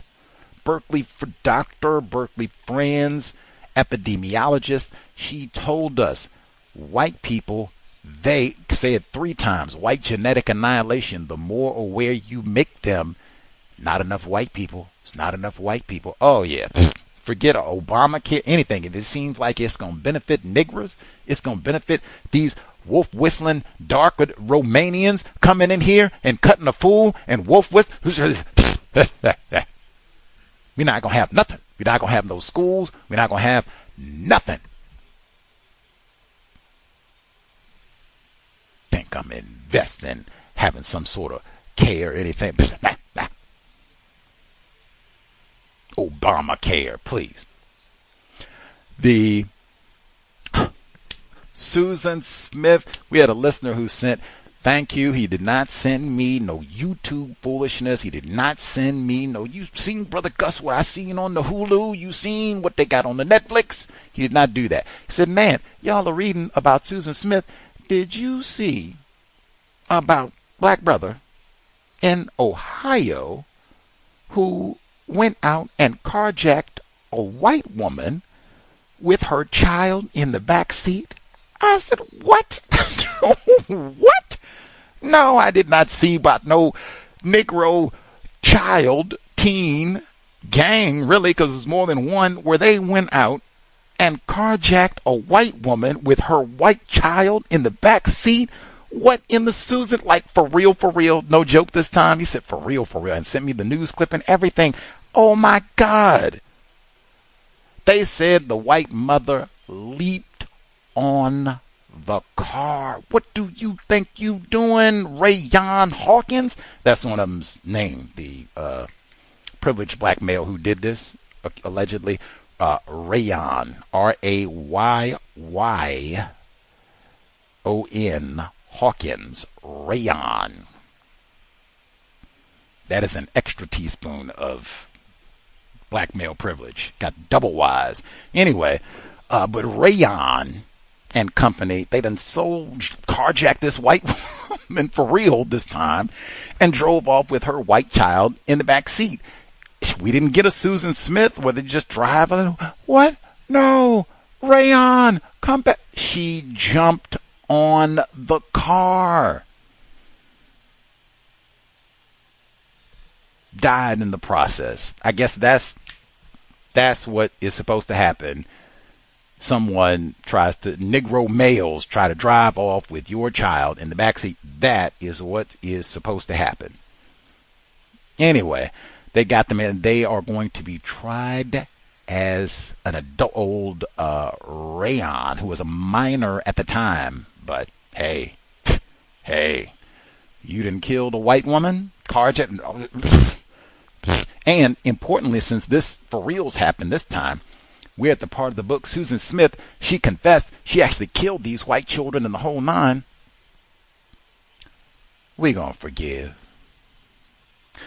We prayed about it. You know, they call South Carolina the Bible Belt for whipping niggers. But they said we prayed about it. And, you know, white Jesus, he said, manifest destiny. And, you know, Susan, she's been molested. It's been a hard life. Mary Kay had a tough time, too. You know, we gonna forgive old Susan. We gonna forgive. It's a shame what she did to them children, but we gonna forgive. There was a whole lot of us said, man, if it had been Rayon, I didn't see no flood of comments talking about, man, Rayon was a minor. Susan Smith was in her 20s. She was legal. She could buy Mad Dog 2020 legally and everything. Rayon, a minor, is still not old enough to buy Mad Dog 2020 legally. I didn't see nothing about we need to forgive Rayon. Maybe we should charge Rayon as a minor. I didn't even really see that. I didn't even say, you know, we got to let him go and, you know, turn him loose and, you know, give him some blackmail. I didn't even say that. Maybe we should charge him as a minor. I really didn't even see that. Black male privilege. That is wild because they just had the updates. The carjacking for reals happened last year, but the trial and everything is ongoing this month. So, I mean, that is current, what we just heard. Like, wow. I can't even believe. Wow. Woo. Do not carjack white women in particular. You already know you are going to get the death penalty. They said with Susan Smith, they said, man, we go get Leroy and hang him up in front of the courthouse. I said, whoa, this is the mid-90s. Like, wait a minute, what you mean hang? Wait a minute. That's supposed to be Emmett Till time. You don't talk about hanging with Bill Clinton was in, man. There it again now. All this was in the middle of O.J. Simpson being arrested. So, black male privilege. Let's see. We heard the report. The HBCUs. Shout to Ozzie Davis and the commercial for the United Negro College Fund. Now, they talked about they got this gift. I'm just going to add to it. I'm going to push it all the way up to $80 million. That's not what it was, but I'm just, for giggles. We're going to say they got $80 million of scholarship funding for the United Negro College Fund. That's for all of the many, many HBCUs. Whoopee. Gus T didn't get $8 today, so, I mean, right on. I'm just saying to put that in context. Just the University of Michigan. They have a $19.2 billion endowment, and that was billion with a B, and that was valued 2024. Since we're at the end of 2025, they are probably at an easy encroaching on 20 billion. And that's just the University of Michigan. That's not even talking about any of the other Michigan State institutions. Michigan State probably got several billions in their endowment as well. That's the sort of thing that I mean. And they did that whole report and didn't even mention, oh yeah, the HBC. Does this even begin to cover the gap in terms of the money that has been stolen by white people from HBCUs? No? Oh, I didn't think so. Yeah. Shame. Got through that whole report and didn't mention racism either. That happened a few times. Man, the segment out of my beloved Virginia. They say Virginia is for lovers. Me and Mike Vick say get out of... Sorry, Mike Vick. Sorry. Me and Nat Turner say no, it ain't. Mike Vick might say that too, but Nat Turner. It was a biracial child, they said, was attacked in Virginia. They talked to in the segment on the prank in Virginia, they spoke with Shannon Murray, white woman, suspected racist. Now, they say she has a biracial child. Apparently non-white husband. I'm just trying to follow the logic. They said that Miss Murray, when they talked to her and they had the not dash cam, they had the like mailbox cam or door cam, and they said that these white lads in masks, like the ICE agents, they came and dumped flour, mayonnaise, toilet paper all over the house, and then put sardines. I think they said they put the sardines on the car, wrote Negra and all the rest of it. Terrorized her biracial child and everybody else in the house too, supposedly, apparently. And I said, man, notice how many white items if you're just going to do some vandalism, they could have just went and kicked over the trash cans and such, right? They got lots of white items, white flour, white toilet paper, white mayonnaise. That's how we going to go and do our prank. Even pause. Do you know why that report stuck out to me immediately? And I mean milliseconds. Catherine Massey Book Club. Isn't that Dill Reb? They couldn't even preempt all of that in Columbine. And I mean the first time around, not most recently, because they said, man, we found the pipe bombs out in the neighborhood. I said, ooh, who's on my pipe bombs? Every child on the block got a copy of the Anarchist Cookbook. We all do the pranks. What you mean, Eric and Dill? What you mean they stand out as special? We all got pipe bombs. We all do the busy box. We all do the pranks. What you mean? That's why it stood out. Where did I hear about white people doing pranks before? Where did I hear about this before? Oh, that's white culture. That's what I said, Rita. I didn't know that. Read Columbine. The Busy Box Man. It's been some years, right, since we read The Busy Box Man. And they did the toilet paper too, man. Probably Michael Scholes. TP your house too, because we don't like colored folks. Biracial neither. Get on out of here. Kyle Velasquez shot him in the library. Non-white people, biracial, whatever, because we don't like non-white people. Racists. We do the prank week. Really, for the school, how long has prank week been a tradition? Y'all don't do nothing about prank week. Y'all can't put no stern threats out. If it's seniors, you lose parking privileges for the rest of the year. Might jeopardize your graduation, community service hours. You got to stay after school and dump the trash and recycling. Y'all don't have nothing to stop prank week. That's another one.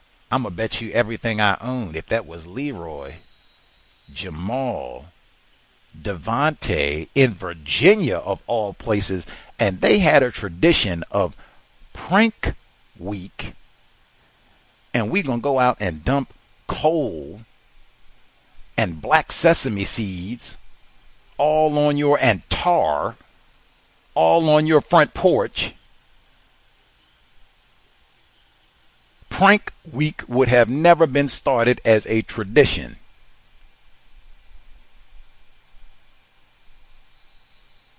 The waste. Fuller would talk about that. White people could end white supremacy racism today. They don't want to. They waste resources that easily this problem could be solved. Do you all remember? Because this is not ancient history. We all were traumatized by the Rona. Do you all remember? You couldn't, white people talk about their freedoms and everything and putting restrictions on them and bossing them around, telling them what to do. Do you remember when Costco bossed us all and told us, hey, now we're going to have to ration the TP because of the Rona. You can't come in here and think you're just going to buy 20 rolls of toilet paper for Armageddon and then go sell it at a marked up price or something else kooky. Everybody, you're restricted to 2 rolls. Now, was that just me? Because I sure enough, I had a Costco membership during the Rona, and I remember they put customer limits. And it was not just Costco, it was widespread. You could not just go and rack up all kinds of toilet paper. That's recent. And it got more expensive, too. Just a few short years, we back to T-Pen, and then, whoa, that's gold. What you mean? Going to the Rona might be back. Rona's still with us. They fighting over vaccines and all that. Whoa. You can't go out. Where's my toilet paper at? I'll kill you. You go out here and waste up all this toilet. Nope. And we don't even have a good reason. It's not like we upset about these people did something to us, messed us over on an exam. We just don't like the color of the biracial boy.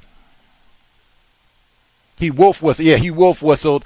The biracial boy, he wolf whistled. So we got to go and put mayonnaise, flour, toilet paper on their house. Even the sardines, because we read that in the book club. Said, oh man, my country, Africa. Sardines said, we so poor in Africa, we can't even imagine. It sounds like you telling a bold-faced lie to sit here and tell me you ate an entire can of sardines for yourself. You're a lying heifer. I'll never listen to you again. That's what we heard in my country, Africa. White people buy sardines just to throw them at nigras. Biracial boy, excuse me. And they said the fella down the street, they just threw beans on his property. Did the same thing, toilet paper and all the rest, and threw beans. I guess they ran out of sardines, so we just throw beans. Wasting food. You got people starving. They say the price of food going up, price of entertainment going up, price of everything going up. We waste toilet paper, flour, food. Wasted to practice racism. They could have took all that and went to the food shelter. They could have took all that. You got white sacrifice, white people that's been furloughed and lost their job. I know you're going to need some toilet paper. You stick around here long enough, my white brother, my white sister. Nah. We're going to get the biracial boy.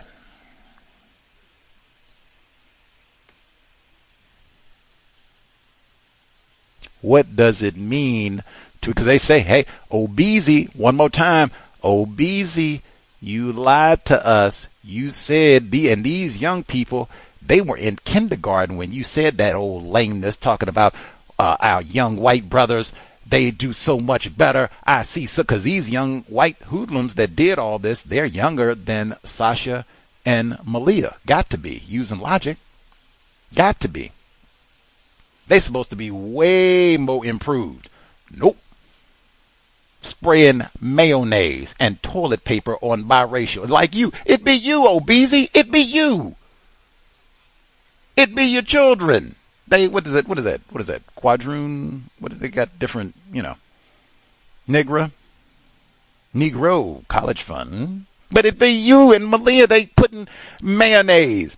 You got to go out with a ladder and get toilet paper out the tree.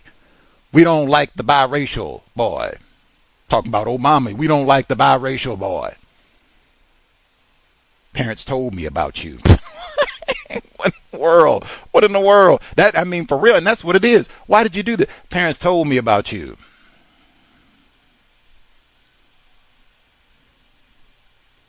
Sign. They don't know who. That's the same thing they said in Columbine. Who did this? Who's pipe bomb?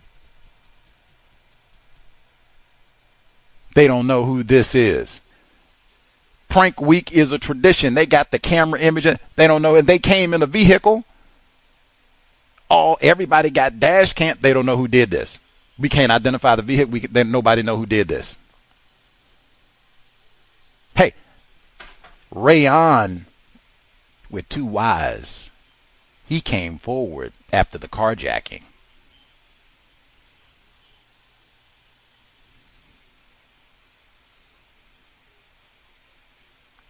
Anyway, McKinsey gave the money to the United Negro College Fund. Mackenzie Scott is a white woman, and she is married to Jeff Bezos. Amazon said I got my wish list, but she married to Jeff Bezos. She can give $70 million, and it's nothing. Literally. It's nothing, because Negro wealth is nothing. In fact, you can take all of the Negro HBCUs that are mostly named after white people, all of them probably are way less than the net worth of Jeff Bezos. Like, not even close. But that's how she can give $70 million. Now that, oh my goodness, praise Mackenzie Scott. White people could end white supremacy racism today. They don't want to. Anyway, last thing I'll say, my man Joshua Jahn, the shooter allegedly at the ICE detention center in Dallas. That's another one that reminded me of Fuller, is so many times where people, white and non-white, will swear up and down that they are mad as hell about white supremacy racism, and I got to pick up a gun or a baseball bat or a nigger knocker or something and go out here and somebody is fixing to get it because I'm mad about racism. And the first person that they bust upside the head is a non-white person. The only fatality at the ICE detention facility, unless I've been misinformed, is a detainee. I'm mad about ICE. I'm going to go shoot what I would suspect would be a non-white person. I'm going to go kill a non-white person because I'm mad about ICE. What? Yes, I know other individuals were shot. They survived. The only fatality, a detainee. I say the same thing I say about John Brown, really, Christopher Dorner, anybody else. When you go out mad about the system of white supremacy racism and what Whitey has done, only individuals classified as white should be harmed if you choose to use counter violence. In no way, shape, form should non-white people, victims of racism, end up in the tally of victims. That shouldn't happen at all. You should get better sniper training or whatever, or pick a project where you can ensure Leroy, Lakeisha, we're already being harmed. Why am I going to pick a project where, well, Leroy and Jamal might get hit in this? That's what we're trying to stop, man. That's what I thought you were upset about. Detainees and all that. You said you're upset about ICE. Why are you going to go kill a detainee? What's up with that? I can't even call that white on white crime, man. Incidentally, I will say that Joshua Jahn, Jahn, they say he resided in Fairview, Fair View, 78% white. That is right, hovering at racially restricted region numbers. And what a waste of white skin this dude is. Say he came to my beloved Washington state with all of the many things that you can do in the Pacific Northwest. Kayaking, Mount Rainier. I just told you, go to Amazon Spheres. They got the aeroid exhibit. See the monsteras. Everything they got to do. I'm going to come sleep in my car and slang ganja. What? That's what you left Texas for, to come up here? Slang? What? Dude, what said?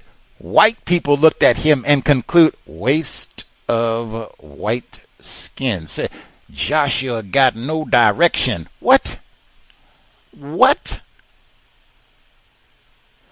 Fuller talked about this exactly, and that's exactly, I keep saying, end stage white supremacy. There will be more of this, and like all of that, individuals classified as white who have no direction.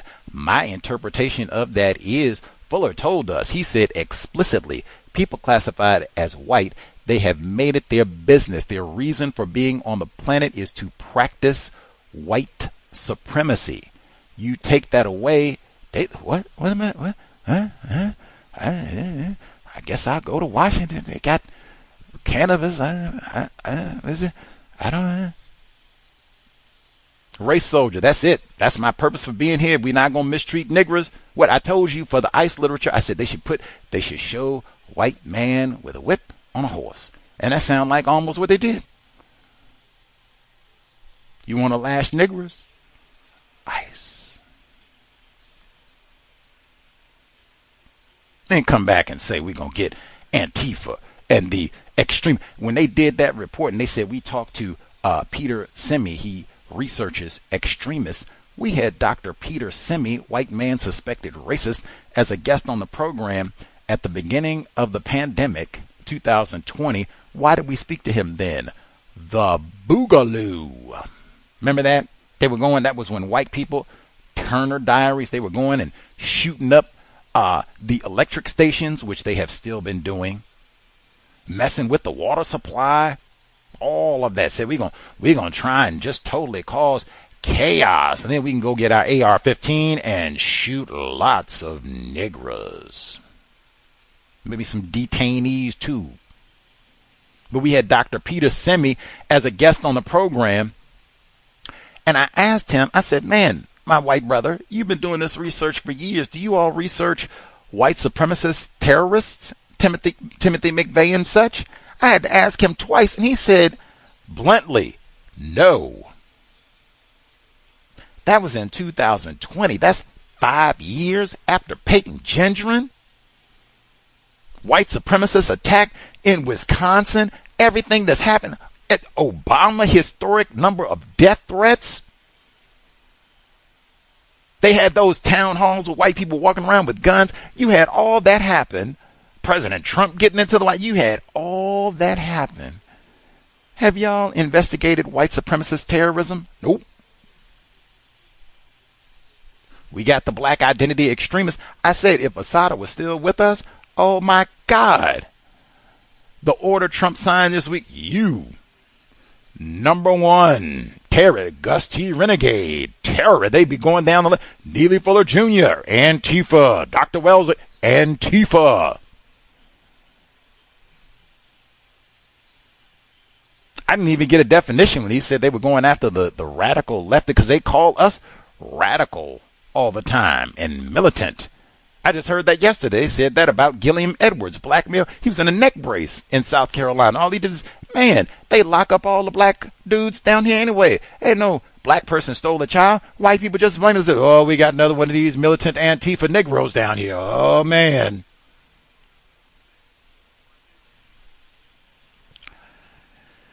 Anywho, the number 17, they said he attended school sporadically. I had to look at my notes for old Joshua Jahn. Say he attended school sporadically. He attended school sporadically.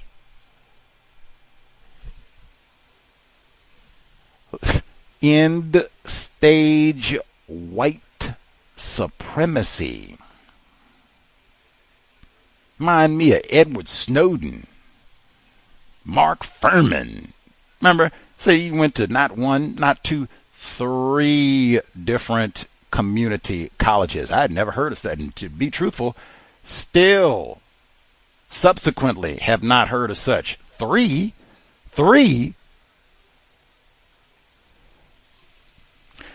Anyway, the number again, 720-716-7300. The code 564943 pound. Press star 61 if you would like to participate. Caller 2899 should be with us. I'll nab other hands as I see them. Hi, Gus. Good evening to the callers and listeners. May I be heard? Yes, ma'am. I know it's been a while since we have talked, and I have submitted reports, but I wanted to provide some updates, some very interesting updates on some of the events that have happened at work. I don't recall if I had informed you that I did submit an official grievance, to use the system as it's, intended regarding, the harassment at my job. And I provided documentation and things of that nature. And as I said, I went into it being fully cognizant of, white supremacy and, how it's going to play out. So with that being said, for my relief, I requested to either, be administratively transferred out of that department and or to go back to my existing office, which is away from the director. As when I first started the job, my office was not directly next to his. It was actually in the hallway, which was a little bit more public, where people could see, so he couldn't, go in my office and do things. So the disposition of that level 1 grievance was basically, with a white female. Everything was documented and recorded. With that one, essentially, they, basically said all of the things that, that I'll just use the terminology accusations, but they actually happened, that it was, none of it was founded.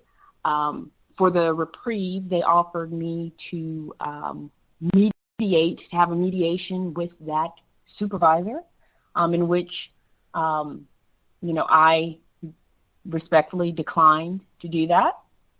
And from there, as I said, his behavior, he is no longer making, the moving objects in my office to the shape of his name, but he walks by my office and, he still is doing, like the whistling and just, like I said, it's very, very weird.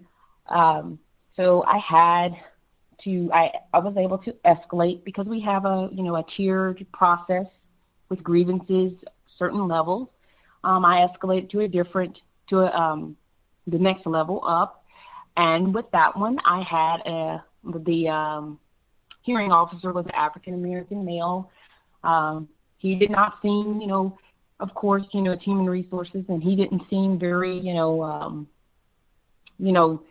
it almost seemed like they really didn't take my complaint seriously, whatsoever. And, he listened. I presented my documentation, and that same requested relief. And then what he did, it was very, very interesting. On the day of my grievance, for number one, the Caucasian director, he invited everyone to lunch, in which I declined that. But also the empty office that I could have, my existing office, all of a sudden was occupied by another gentleman. And that was the same day of my hearing. So, that no longer really became an option. But, I did send that information to HR, just knowing that they're not going to do anything, but just for documentation purposes. So had the meeting with the African American hearing officer. He listened. He's like, we'll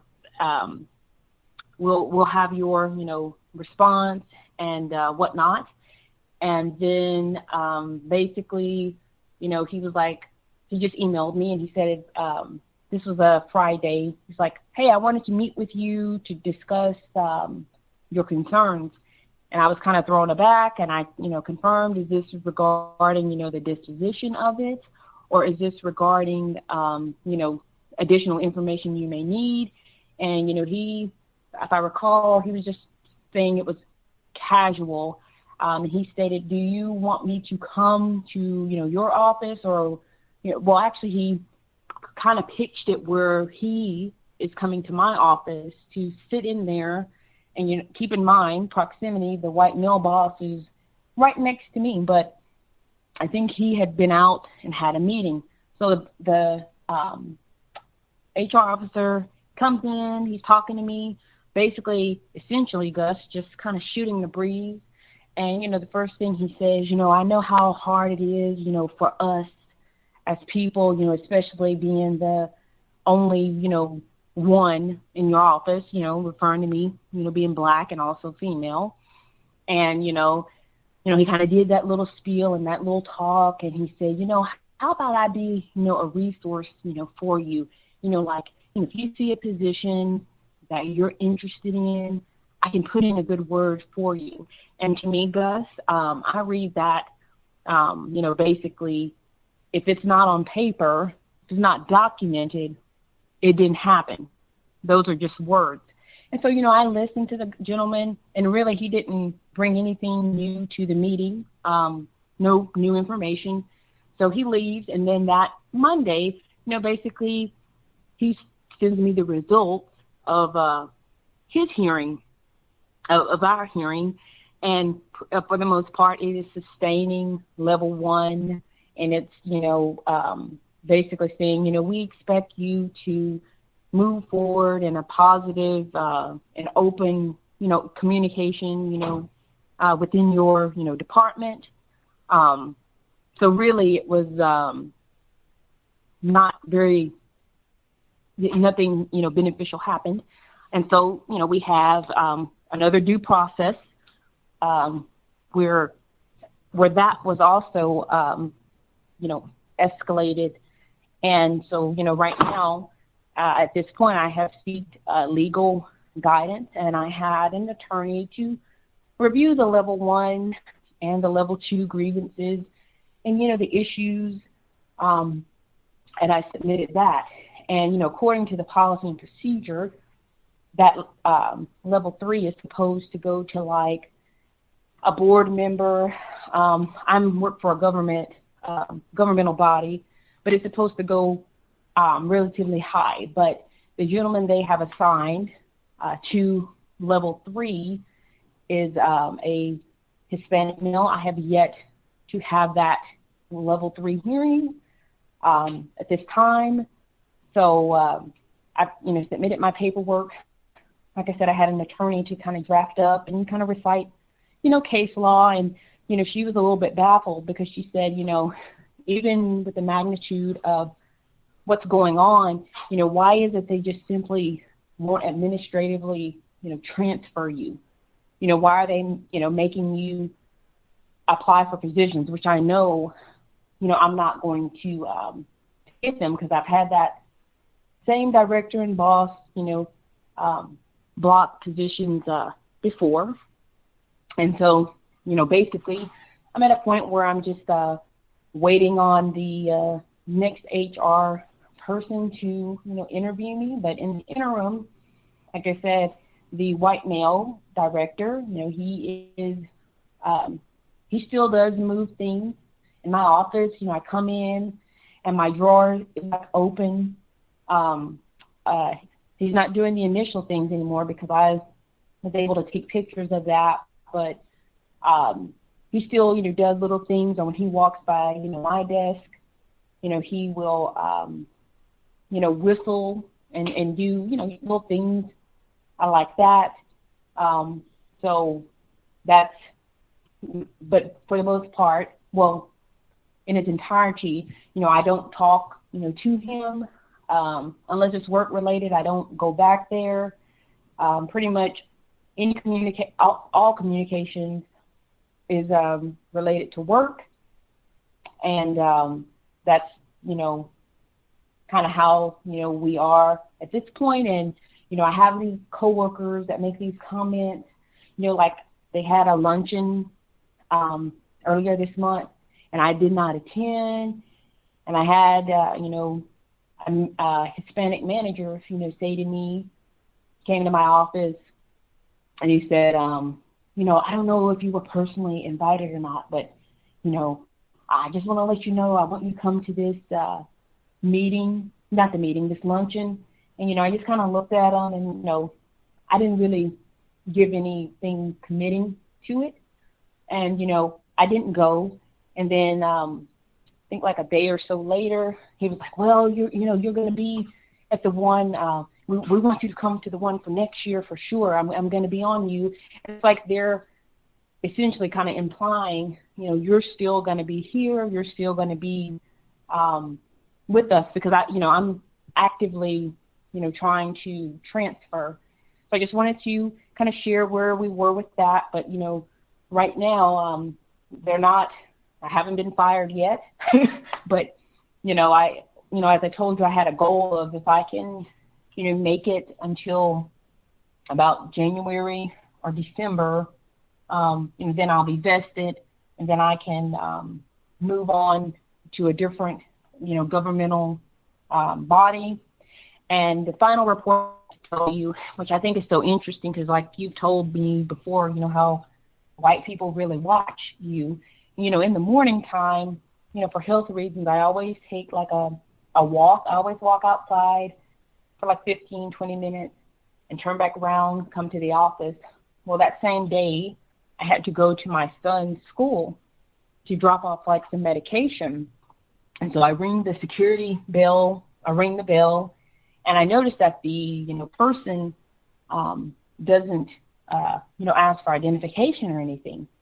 And so, I walk in, and, we had a conversation, and she was like, you work, at XYZ. I said, well, how do you know that? And I do work for a district, school district. And she said, well, I saw you on the camera, in your outfit, and I knew that, do you work here, or she was trying to specify, because there's a cluster of school buildings over there. And, that just really surprised me, because when I go take care of business at for the school, I always am sure to take, I don't wear my badge. I don't want to be, identifiable, because I'm working for the same system that my child obviously attends school in. But I thought that was really interesting, that she, she saw me, I guess, on the security camera, and she, pointed out almost instantly, like, do you work at this building, or do you work over here? And I was very surprised, but I know I've been a little bit long-winded. I haven't called in a while, but I honestly just wanted to just give you those updates of the grievance process. And I'll also say, they also tried, for example, with my boss, going back to them, they had like a ribbon cutting ceremony. And they were trying to give me recognition, I guess, if you want to call it that.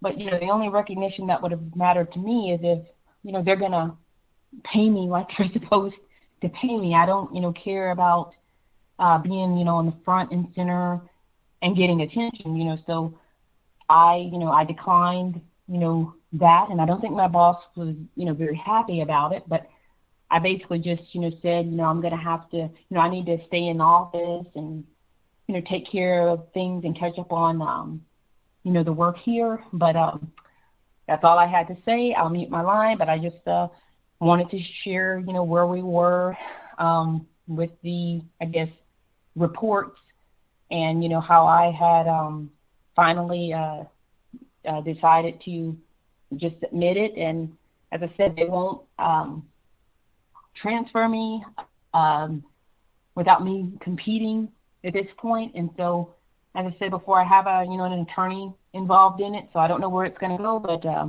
I'll mute my line. Sorry for being a little long-winded, but just wanted to kind of break things down. But thank you for listening. Well, much obliged. Say, fella is doing the wolf whistling. Like, I don't even know what to say. Like, we don't really hear a white man doing wolf whistling at work, no less. Like, what in the world? Come on, I guess that's not funny. I shouldn't snicker, but man, neutralizing workplace racism, Thursdays, 8 p.m. Eastern, 5 p.m. Pacific. Buddy, I cannot stress enough. Out of everything that she shared, very important. She said, I think it was a white chick. She can set me straight if I didn't hear it correctly, but I think it was a white chick. She's going to take care of her child, trying to be a responsible mother.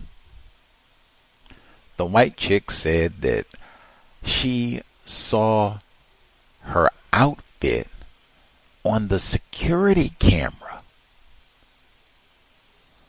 Whoa.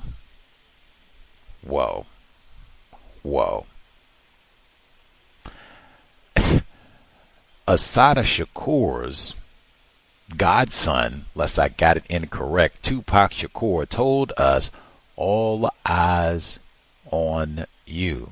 If you are not white, the victim of white supremacy, for sure.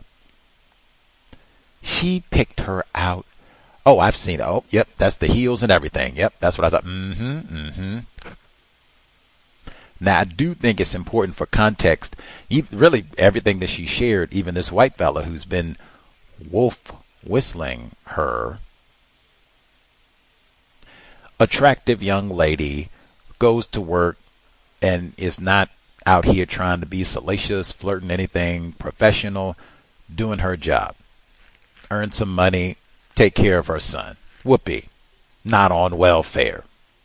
Queen, as Brett Favre has told us, demonstrated.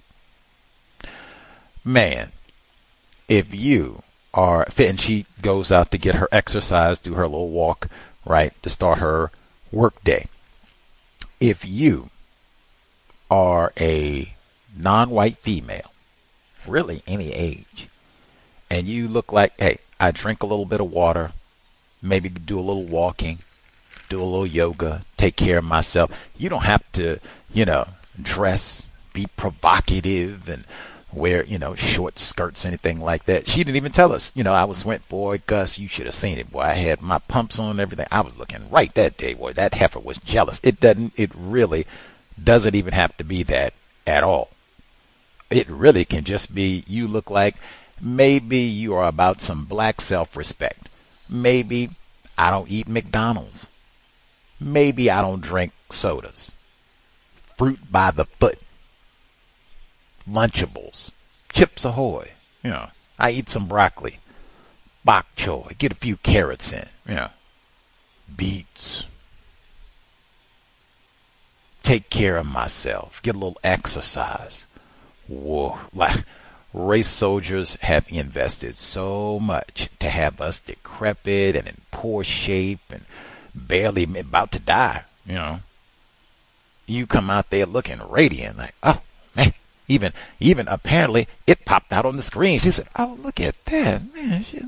Little nigga woman in here got the little cute outfit on and everything. And then she popped out, that's the little nigga woman that I saw. Yeah, she looks even better in person. Yeah, you work at the, and then she wanted. Whoa. That right there, I laughed 2 times, man. That right there, though, is exactly why I've said for years, workplace, you really do not want the attention to be on your wardrobe.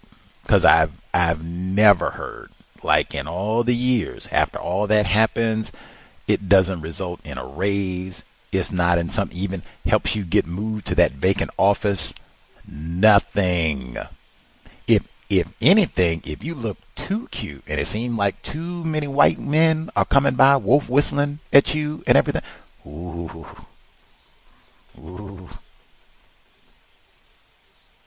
But I mean, that right there, I've said for years. I've said that for dudes, the young ladies. I know it's a little different, and especially if you're cute and everything and all that. I totally get it. It's different, but for that reason, especially really if you're cute, for that reason right there,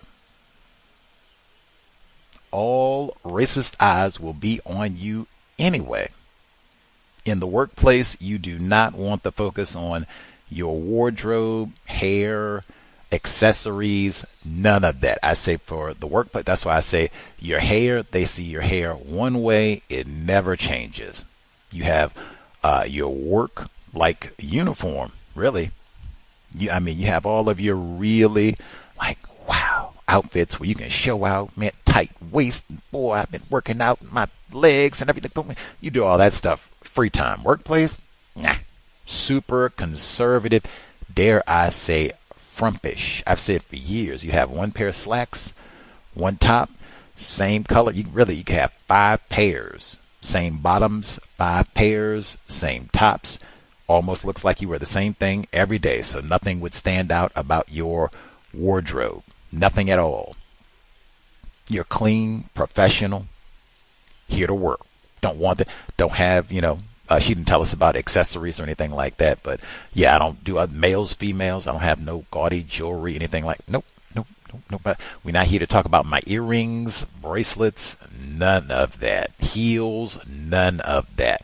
Work, and that's it. But I mean, she didn't even say, we watched you going by. We didn't say, I seen your outfit, nigger woman, on the camera.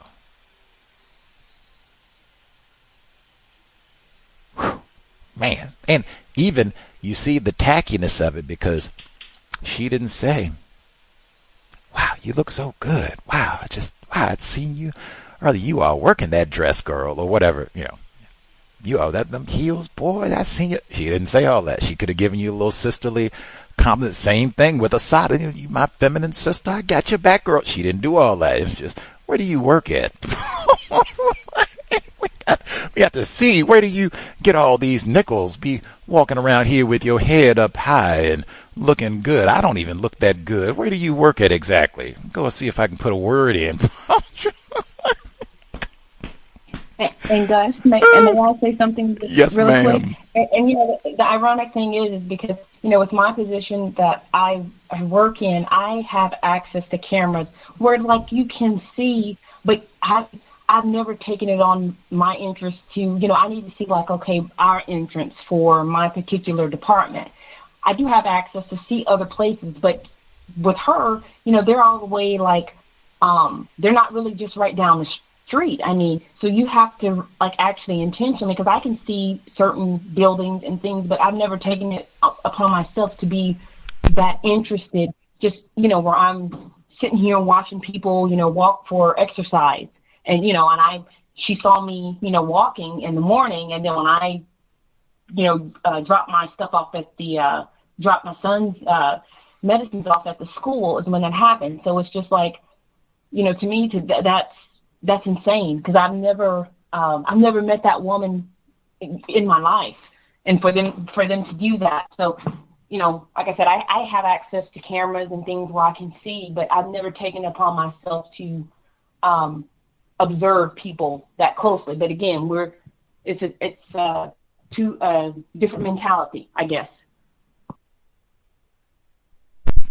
What does it mean to be white? It could just be that white people pay extra attention to the niggers. Like, I don't know, you out here, you trying to steal one of our buses, or I don't know, steal the stapler out the office. What's going on here? What is this nigger woman up to? It might just be that automatically we are on the plantation. And then I'm already convinced. I've come to a conclusion, and because I've heard this before, this is like in the archives for neutralizing workplace racism repeatedly, and it's particularly young ladies take care of themselves, fit. I'm not even saying you have to be like, obsessive about it and go to the gym 50 hours and all that, but just take care of myself, black self-respect, look how the creator wanted me to look. I have some, effort about how I look, and coming to really more than anything to come to a work environment to be professional and presentable, right? Whew. Oh, and then the added is, if it seems like you are getting attention from white men in the workplace in particular, even if it's unwanted, like, oh my God, I wish these racists would leave me alone, and this dude is up here whistling and putting notes on my desk, and I'm like, even then, whew, envy and rage from racist woman. Like, we've heard all this before. Sometimes it doesn't even have to be that, you're getting this attention from white men. It doesn't have to be the white men around per se. But if she saw her on the video, on the screen, said, what? Look at that. Huh. And like, she didn't correct me, so apparently she didn't get no compliment. No, oh wow, sister, you looking real good today. I see you right. You go ahead. None of that. And I've heard white women, they give each other compliments, and they'll get it that on the workplace. They will waste a good 30 minutes. Girl, you look. Where did you get that from? You got those shoes? Really? How much did you pay for them? You got them on sale? All of that. You are looking great. Wow, that is a man. These raggedy things I got on. Wow, I'll throw them in the trash now. They'll do all of that. She didn't do nothing. No compliment, no nothing. That's another reason why I say, hey, the folks that you work with, that's about representative of it. I'm not looking for no compliment, and I'm not interested in spending 30 minutes talking with you about my wardrobe. Get that raise. That's what we're trying to do. Get that vacant office. Like, that's what we can spend 30 minutes talking about. Now, she told us prior to all of it, I thought that all of it was important, as I said. She said, and we've talked before about the racist white fella and him stalking her, putting notes on her car, notes on the desk, paying the same thing that this white woman coming out and paying attention to where she parks in the parking lot. And I said, oh my God, that is so dangerous. That's like Jeffrey Dahmer, like Jesus Christ. And it's a lot of this, piled up in the archives where we talked about this. But she says she comes in to work and her desk drawers are open. Standard operating procedure. And that's why I've said for years, like, the workplace, when, she said, hey, another day, I'm just glad I didn't get fired today. That's all of us in the system of white supremacy racism. That's it. In the workplace, oh man, because what she just said both ways, I could be fired in the next 5 minutes, and that's any of us. And man, I went in the office, all my drawers were open. That's what you should expect. Really, they did you a favor. That's the way you should think of it. Reminder. That's why that fool Gus, he said, this is not my desk. It's not my drawers. None of it. So when I leave every day, none of my property is here. They come take everything that's here, take photos of it. Ain't nothing here. It's all their property and material I use for work. That's it. Ain't nothing incriminating here. I don't even have a fingernail clipper here. Nothing. That's what I expect. Thank you for the reminder. They might have made a mistake. Like, dang, we're supposed to close the door back. Or drawer back. We're supposed to close the drawer back. Dang. But that's it. Any non-white person, I wouldn't care what type of job you have, how long you've been there, how much money you make, that you should think. If you have a work area, cubicle, you have your own office, shared space, whatever, you should think. If you have a work area that's dedicated to you, every day when you leave, all of the white people in the building, they all get together, commune around your workspace. They go over every inch with a magnifying glass. That's what you should think. Have at it. Ain't nothing. It's the same thing. If I get fired today, oh, well, I didn't have no 15,000 boxes of stuff. I don't need no cardboard box. Unfortunate, but let's roll. I don't even keep extra clothes here. Let's roll. Let's see. The wolf whistle. They went through all this. So her trying to request. She said that they did a lot of pestering about these luncheons.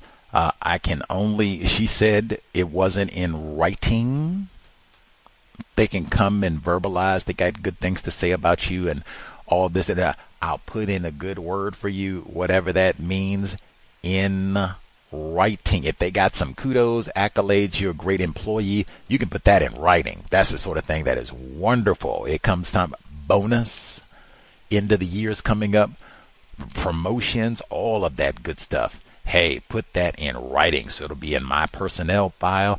Oh, wow, this nigger gal, wow, she is great and competent. You got all these good things to say about it? Wow, okay. Brilliant.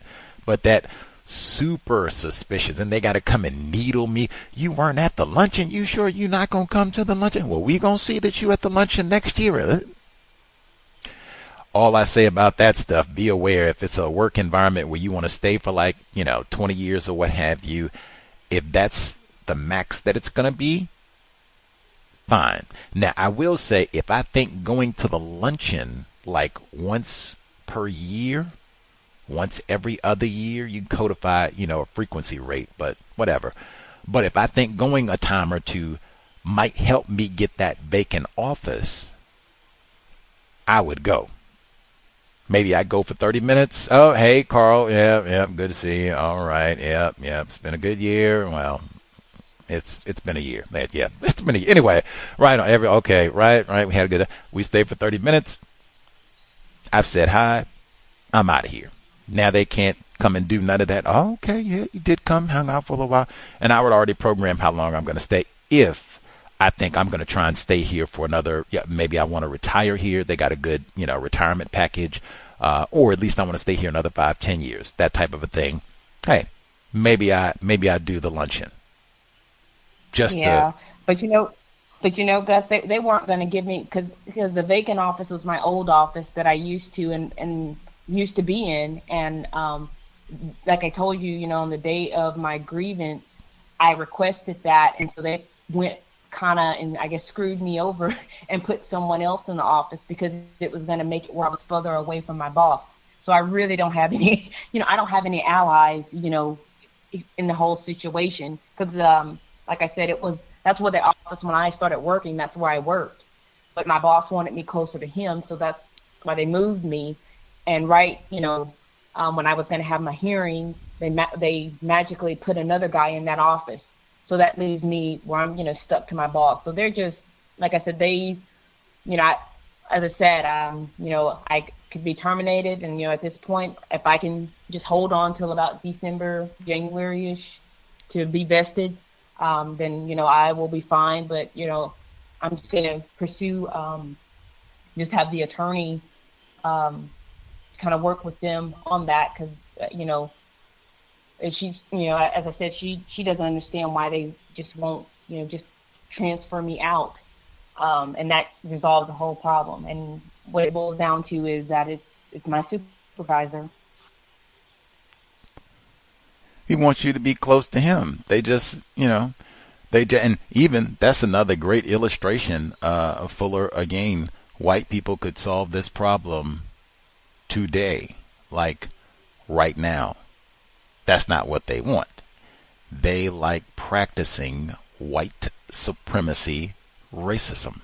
And they got vacant space. That's probably not the only area, but I mean, hey, I used to work here. You could put me back right there. What's the problem?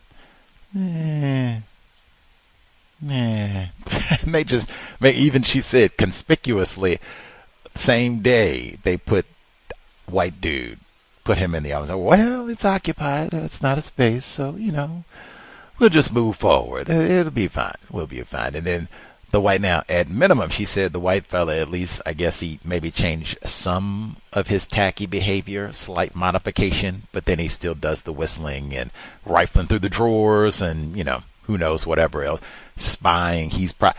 Now, even that, the white man, he's out marking where she parks at, probably all of her other activities where she's walking, you know, for her time before she comes into work in the morning. And then whoever this random white chick is throughout the city, she's looking at the monitor. Look at this nigger woman. Where'd she get them shoes? Wonder how she afford that.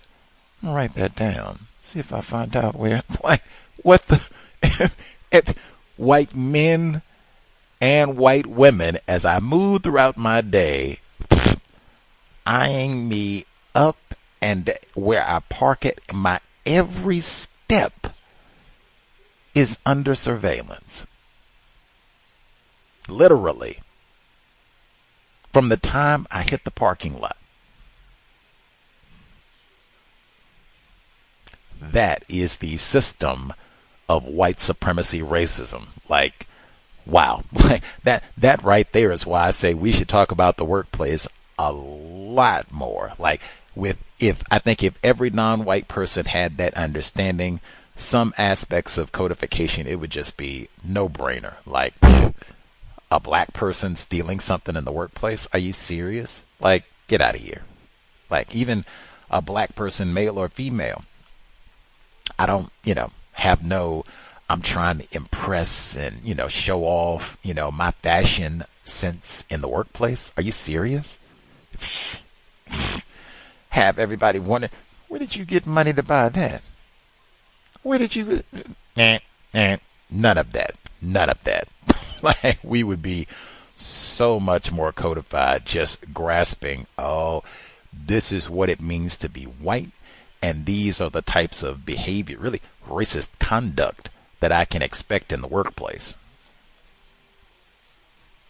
Why we have neutralizing workplace racism every Thursday, 8 p.m. Eastern, 5 p.m. Pacific. Now, she said they went through this whole process, took all this time, then basically no improvement. We're not going to do anything. We'll move forward, constructive, all that. Gave the vacant office to a white fella.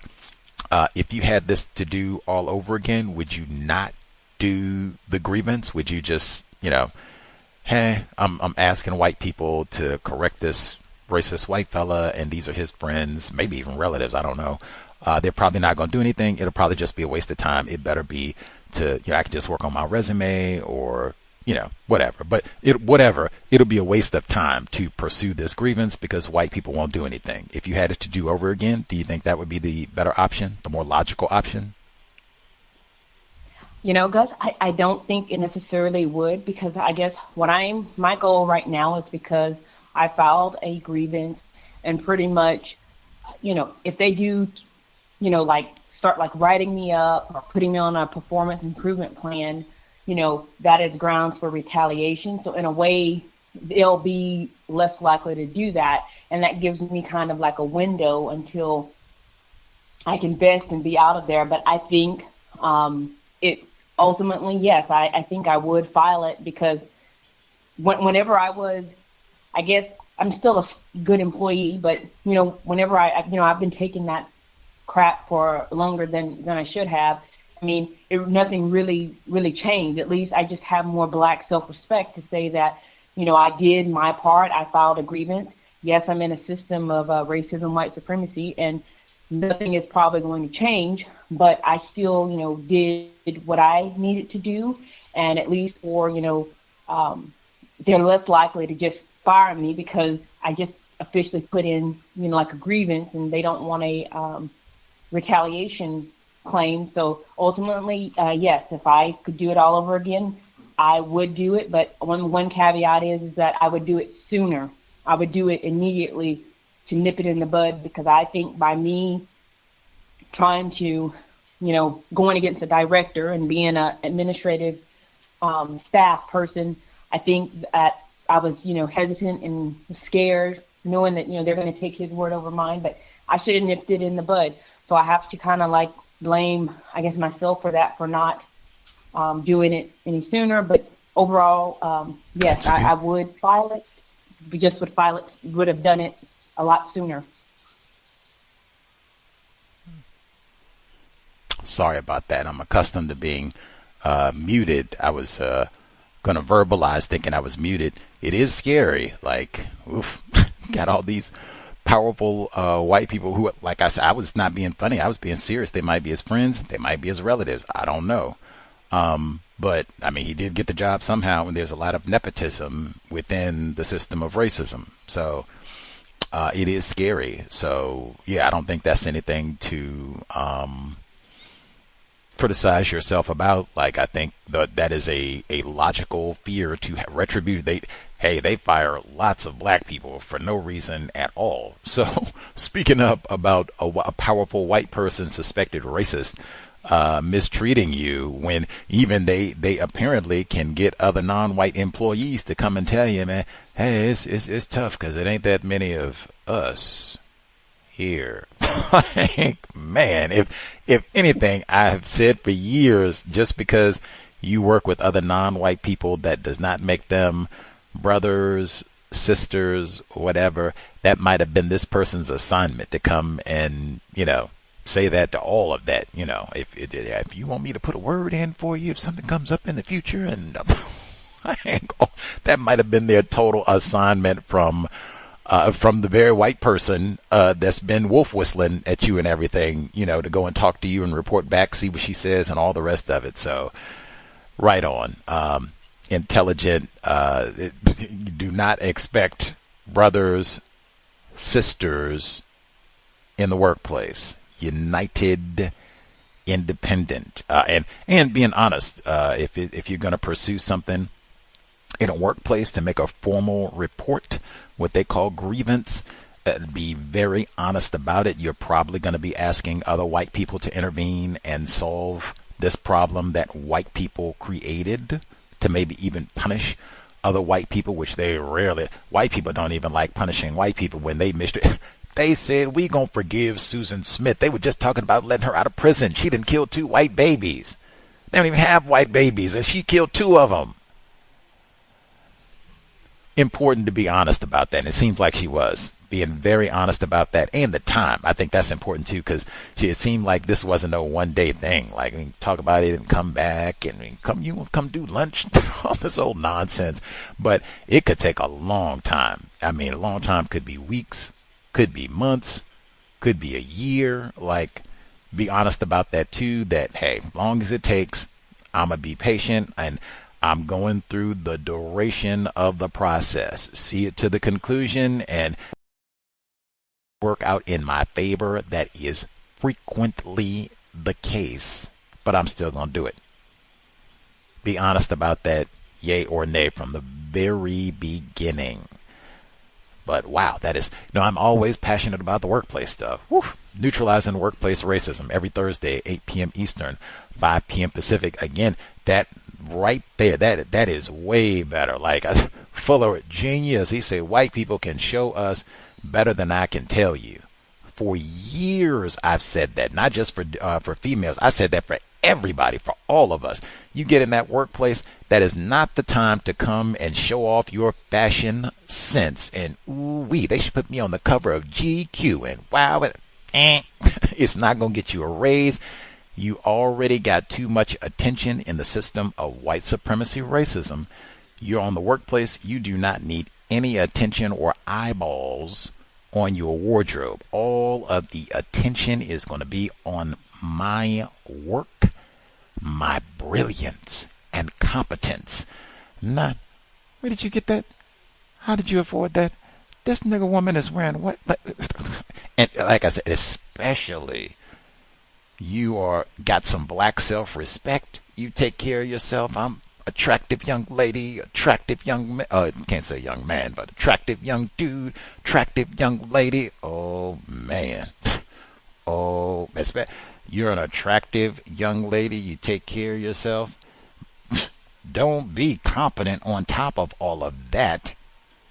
And then white dudes are wolf whistling at you, oh my God, them white women will claw your eyeballs out in the workplace. And then write you up, see if they can get you fired. In the archives, we talked about this a bunch, but that right there, wardrobe, prudish. That's why I said there's lots of counter-racist logic behind why I say even for the dudes, this is not show off all the cool ties you got and ties that match my socks and boy that